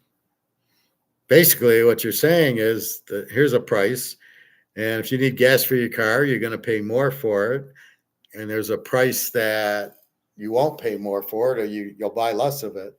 So I think that's one of them, either elastic or inelastic, and I'm not really sure, is like gas. You need gas for your car, so you're going to buy, or you're going to buy at a certain price. And the other stuff like steaks are not elastic, because if it's $20 and you get a New York strip for 10, you're going to buy the New York strip for 10. That's really the bottom line. So anyway, anything else? Luke, John, Greg or John, Nick, where are you? Bobby, is Bobby alive? Has anybody seen Greg or John? Is he alive? Better to give than to receive. I agree with you. You're welcome, Luke. That's what I tell Daria. Daria hadn't talked to me for a week. She said, well, I was insecure and scared and nervous, and this happened and that happened. I said, Daria, you can tell me anything. I'm not going to, I don't know who your other boyfriends were in Russia, but they did a number on you that you're scared to tell me you need money to buy your daughter clothes. You're insecure about it. I go, I can't believe that. You've known me how long and you're worried about me doing that? I couldn't believe it. So I didn't hear from her for a week because she's freaking out about telling me and how I'll react, like I'm going to dump her because of this. Well, I know that, but you don't know me if that's what you're saying. So I kind of said, don't worry about all that shit. I said, I'm not going anywhere. If I'm upset because you haven't texted me in a week, I'm not leaving you. If I was going to leave you and you didn't text me for 2 or 3 days, I'd say, fuck off. So, but I said, what are you worried about? I'm not going anywhere. So anyway, we're waiting to book the vacation for her mom, and then we'll book it and we'll finally meet. And she's excited to vacation. She's worried that how the Russians will be treated. And I says, well, no, nobody's going to know you're Russian. I mean, how are they going to just don't talk? All right. But that's the Russian perception is people don't like them. And I don't think anybody cares if they're Russian. If you see a Russian girl, what do you, oh, I don't like you because you're Russian? I've never seen that before. I wouldn't think that would be an issue. Maybe if they saw Putin, they'd be upset, but I'd be more upset if I saw Biden. I'd probably have more to fear. I'm American. I'm the one causing this war. I said, don't worry. I'll talk at dinner and I'll talk at breakfast and I'll talk when we shop. And then don't worry about it. Well, I'll take care of all that. So nobody will know you're Russian. Just don't wear a I'm Russian t-shirt and you'll be fine. That's what I did with Jenna. We're in Barcelona and she's got on a Ukraine t-shirt. And nobody said a word to her except for one Canadian couple said, oh, we're so sorry you're in a war. Nobody else said a word, all the fucking Spanish or Portuguese. But she wore that shirt every day. I'm Ukrainian, proud as can be. Didn't realize she was totally fucked by Zelensky and the U.S. And Zelensky's killing his own people to make money. That's the beauty of it. So about 600,000 have died in this charade of not even a war, a proxy war where you fight for us. How about that? Just like a movie where the guy doesn't fight. He sends his buddies to fight the guy. Yeah, Nick and Chick are going to fight you. I don't fight. My neighbors are Russian and awesome. Russians are they're smart, but they're very caring and they would do a lot for you. That's why I like Daria so much, because I know she'll be perfect for me in every way. And I said, I don't care that we have gold. Don't worry about money. I know it's inflation there, but stop worrying about it. Like she's worried her daughter needed new clothes. She's young and she's growing. So she grew out of her clothes from last year. And I'm like, so how much is it? Like $200 to get her a new order? Like, what are you worried about? I think she thinks that I'm now working, and then I do help her with rent and food. So I think she doesn't want to, she likes me, doesn't want me to leave her, but doesn't want to keep asking me for money for fear that I leave her going, oh, all you want's my money. And I know that's not the case, but I do want to meet her. Then we'll know for sure. Like Carmen just wanted money all the time. So I won't talk to Carmen anymore, but Daria is not like that. Neither is Jenna. They need. I help them with money. They're poor in Ukraine and Russia. That's the price you pay for dating them, which you understand. And it's just you give them enough so they can survive. But I'm not giving them thousands of dollars. I'm giving them a couple hundred here, a couple hundred there. And then when I get back to work a lot, or when the gold finally goes. So that's the pressure I'm under, is waiting for gold to go to 5,000 an ounce, and then I can sell an ounce and give them a couple grand, and off they go. That's what I'm waiting for. So that's why it's frustrating a little for me, but you just got to be patient. So, and I do give Jenna has some gold and silver. When I meet her, I give her some, and that's what I'll do for Daria. I'll give her some, and then she won't, I just hope they don't. Jenna, I gave her gold before, went to the pawn store to sell it. And I said, don't sell it there. Keep it and sell it at a gold store where you're going to get spot, not a pawn shop. So she said, I needed money. I said, well, so go to the store that sells it. And if they don't, I'll sell it here and give you the money when we meet instead of the gold. I'll just give you, what it's worth. So anyway.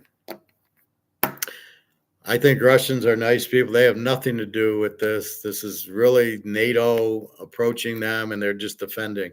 This is not, Putin's not going after Poland and Romania and these other countries. He's not advancing. He doesn't want them. He's got fucking Russia. It's huge. He doesn't need any more.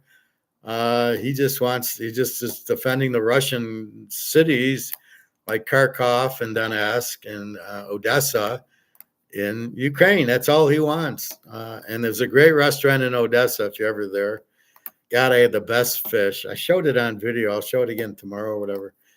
What a restaurant in the middle of Odessa where it's like nothing. And then there's this fucking 5-star fish restaurant. Unbelievable. So frustrating, the gold and silver Ponzi. Yes, but we know it's a Ponzi and we know what BRICS is doing and we know where it's headed. So actually, we have a great chance to buy more, is really what it is. It's being held down to buy, not, and to keep us in the dollar, because God forbid we want to leave the dollar for gold and silver and get out of the Ponzi scheme. So yes, but with BRICS coming up in 2 weeks and basically COMEX collapsing for gold, it'll still be around for silver for a little bit, but with the gold, BRICS, what do you think the price of BRICS is going to want for gold? They're not going to want 2,300 because they got to print all these dollars. You can only print as many dollars as you have gold. They don't want $2,000 gold. They're going to want $10,000 gold so they can print more money. And believe me, Saudi Arabia wants gold for their oil, as does Russia. They don't want to get paid in dollars. They want to get paid in gold for their oil. So it's coming. Zimbabwe's the start, but keep in mind, yes, it's frustrating, but it's a great opportunity to buy it because we know where the end is, right? We know it blows up and goes to the moon. We know that's the end of the story. So we just patiently wait for it. Anyway, I think it's time to eat. This is the second class today. The first one was on economics, actually. This is a sports class, but it always ends up with gold. Gold's a sport. So anyway, in baseball, the picks today are Baltimore, Colorado over 9, Boston, I think. The Cubbies under 7.5, Washington plus. What the fuck? Oh, Washington as a dog, they're getting plus 185. Houston, the Verlander pick, and Arizona. NBA, we want San Diego plus 2.5. So again, your picks are the Cubbies under, Washington as a huge dog, and Houston with the Verlander. Those are your 3 baseball picks, and I think they start soon. Otherwise, so that was it. Caleb's a bust. Drake May should never have been drafted, or J.J. McCarthy. I still don't think J.J. McCarthy will play. I think Nick Mullins plays. On New England, I think Zappi plays. Washington is going to be Hartman and Daniels. The Bears, Caleb won't last 5-6 games, is it? They'll realize how bad he is, and they'll all go, fuck, we got another shit quarterback. Like, we got Mitch Trubisky Jr. and Fields. Fields is better than Caleb, but Fields sucks. Patriots got Jacoby Brissett. Well, he'll be their starter. He'll start ahead of this guy. I mean, this guy, Drake May, they'll put him in for like in the 4th quarter or something. He'll suck, and then they won't put him in for a few games. Or they put him in and they lose 20-0, and then Brissett comes in. But he'll be playing most of it, just like Minnesota will be Nick Mullins. Denver will be Bo Nix. Washington will have to be, unless Thurston Howell plays, Washington will have to be Daniels or Hartman. And Atlanta, give them about 6 games and Penix will be in there. Kirk Cousins sucks. We all know this. He sucked at Minnesota with Justin Jefferson. What's he going to do at Atlanta? And you're stupid enough to pay him $45 million a year. That's your problem. You got more money you know what to do with there, Arthur Blank. You're a fucking idiot. That's what's frustrating, Luke, is when they're not going with Penix and Bo Nix, and they go with Drake May and McCarthy, and you're going, are you guys out of your fucking minds? Is he better than Mac Jones, you think? Jacoby Brissett? Yeah, Mac Jones sucked. Mac Jones is like Mitch Trubisky and all those guys on Pittsburgh. Yeah, he's not good at all. But somebody said that Bo Nix was like Gerlopolo, and I'm like, where are you getting that from? Do they look alike? I mean, how do you think Bo Nix is like Gerlopolo? Gerlopolo didn't even play college. He played North Dakota State. Bo Nix played at Oregon, 45 touchdowns and 3 picks, and you want to compare him to Gerlopolo? Are you out of your fucking mind? These people are so stupid. They make the dumbest comments, and people actually are so stupid they believe them. I just don't know what to think there. Anyway, that's it. Time for a late dinner. Well, actually, I'm almost too late. I think I'll throw together an omelet, and that's it. I took out chicken. I'll have chicken breast tomorrow. And I got my dentist. I'm going to have to do an 11 o'clock class. I'm getting my, I was eating potato sticks and my crown popped out. So I'm asking them, just glue it back in. The tooth is fine. It didn't chip. I can feel it. All that happened is it kind of popped the crown out. Put the fucking crown back in and glue it in. That's it. That's all I want. Nothing more. And so hopefully they'll be able to do it. The crown's fine. The tooth's fine. I feel a little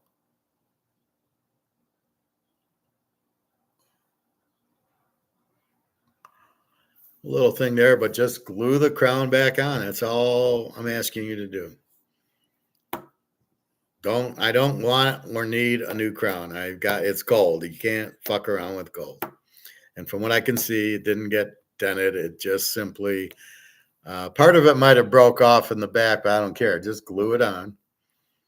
Otherwise, don't glue it on. And I still have the tooth. It's been all sawed down and nice and neat. I'm just looking for a dentist to glue the fucking crown on. So that's tomorrow, I think, at 4. So I'm going to go to the pool at like 2, and it's right near the pool. So I'll get that taken care of. So that's really the goal. Anyway, have a good night. Capital Grill sounds very good. If we ever hear from Bobby anymore, he hasn't been on. He was on that time when you were on a couple of weeks ago, and I haven't seen him.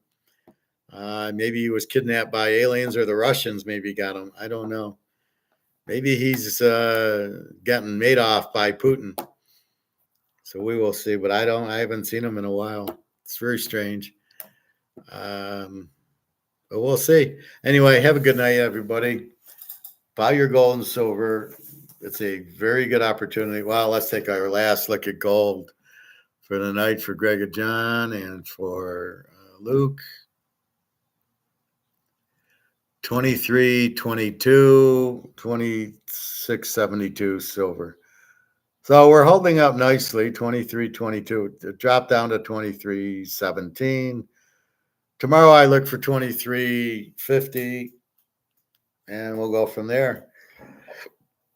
Get it back to 24, and then it's got to hold at 24. All these derivatives. I don't know where they're getting all the derivatives from.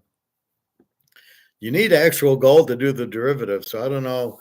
There was like what was it, Tuesday? It just went down. There was no buying.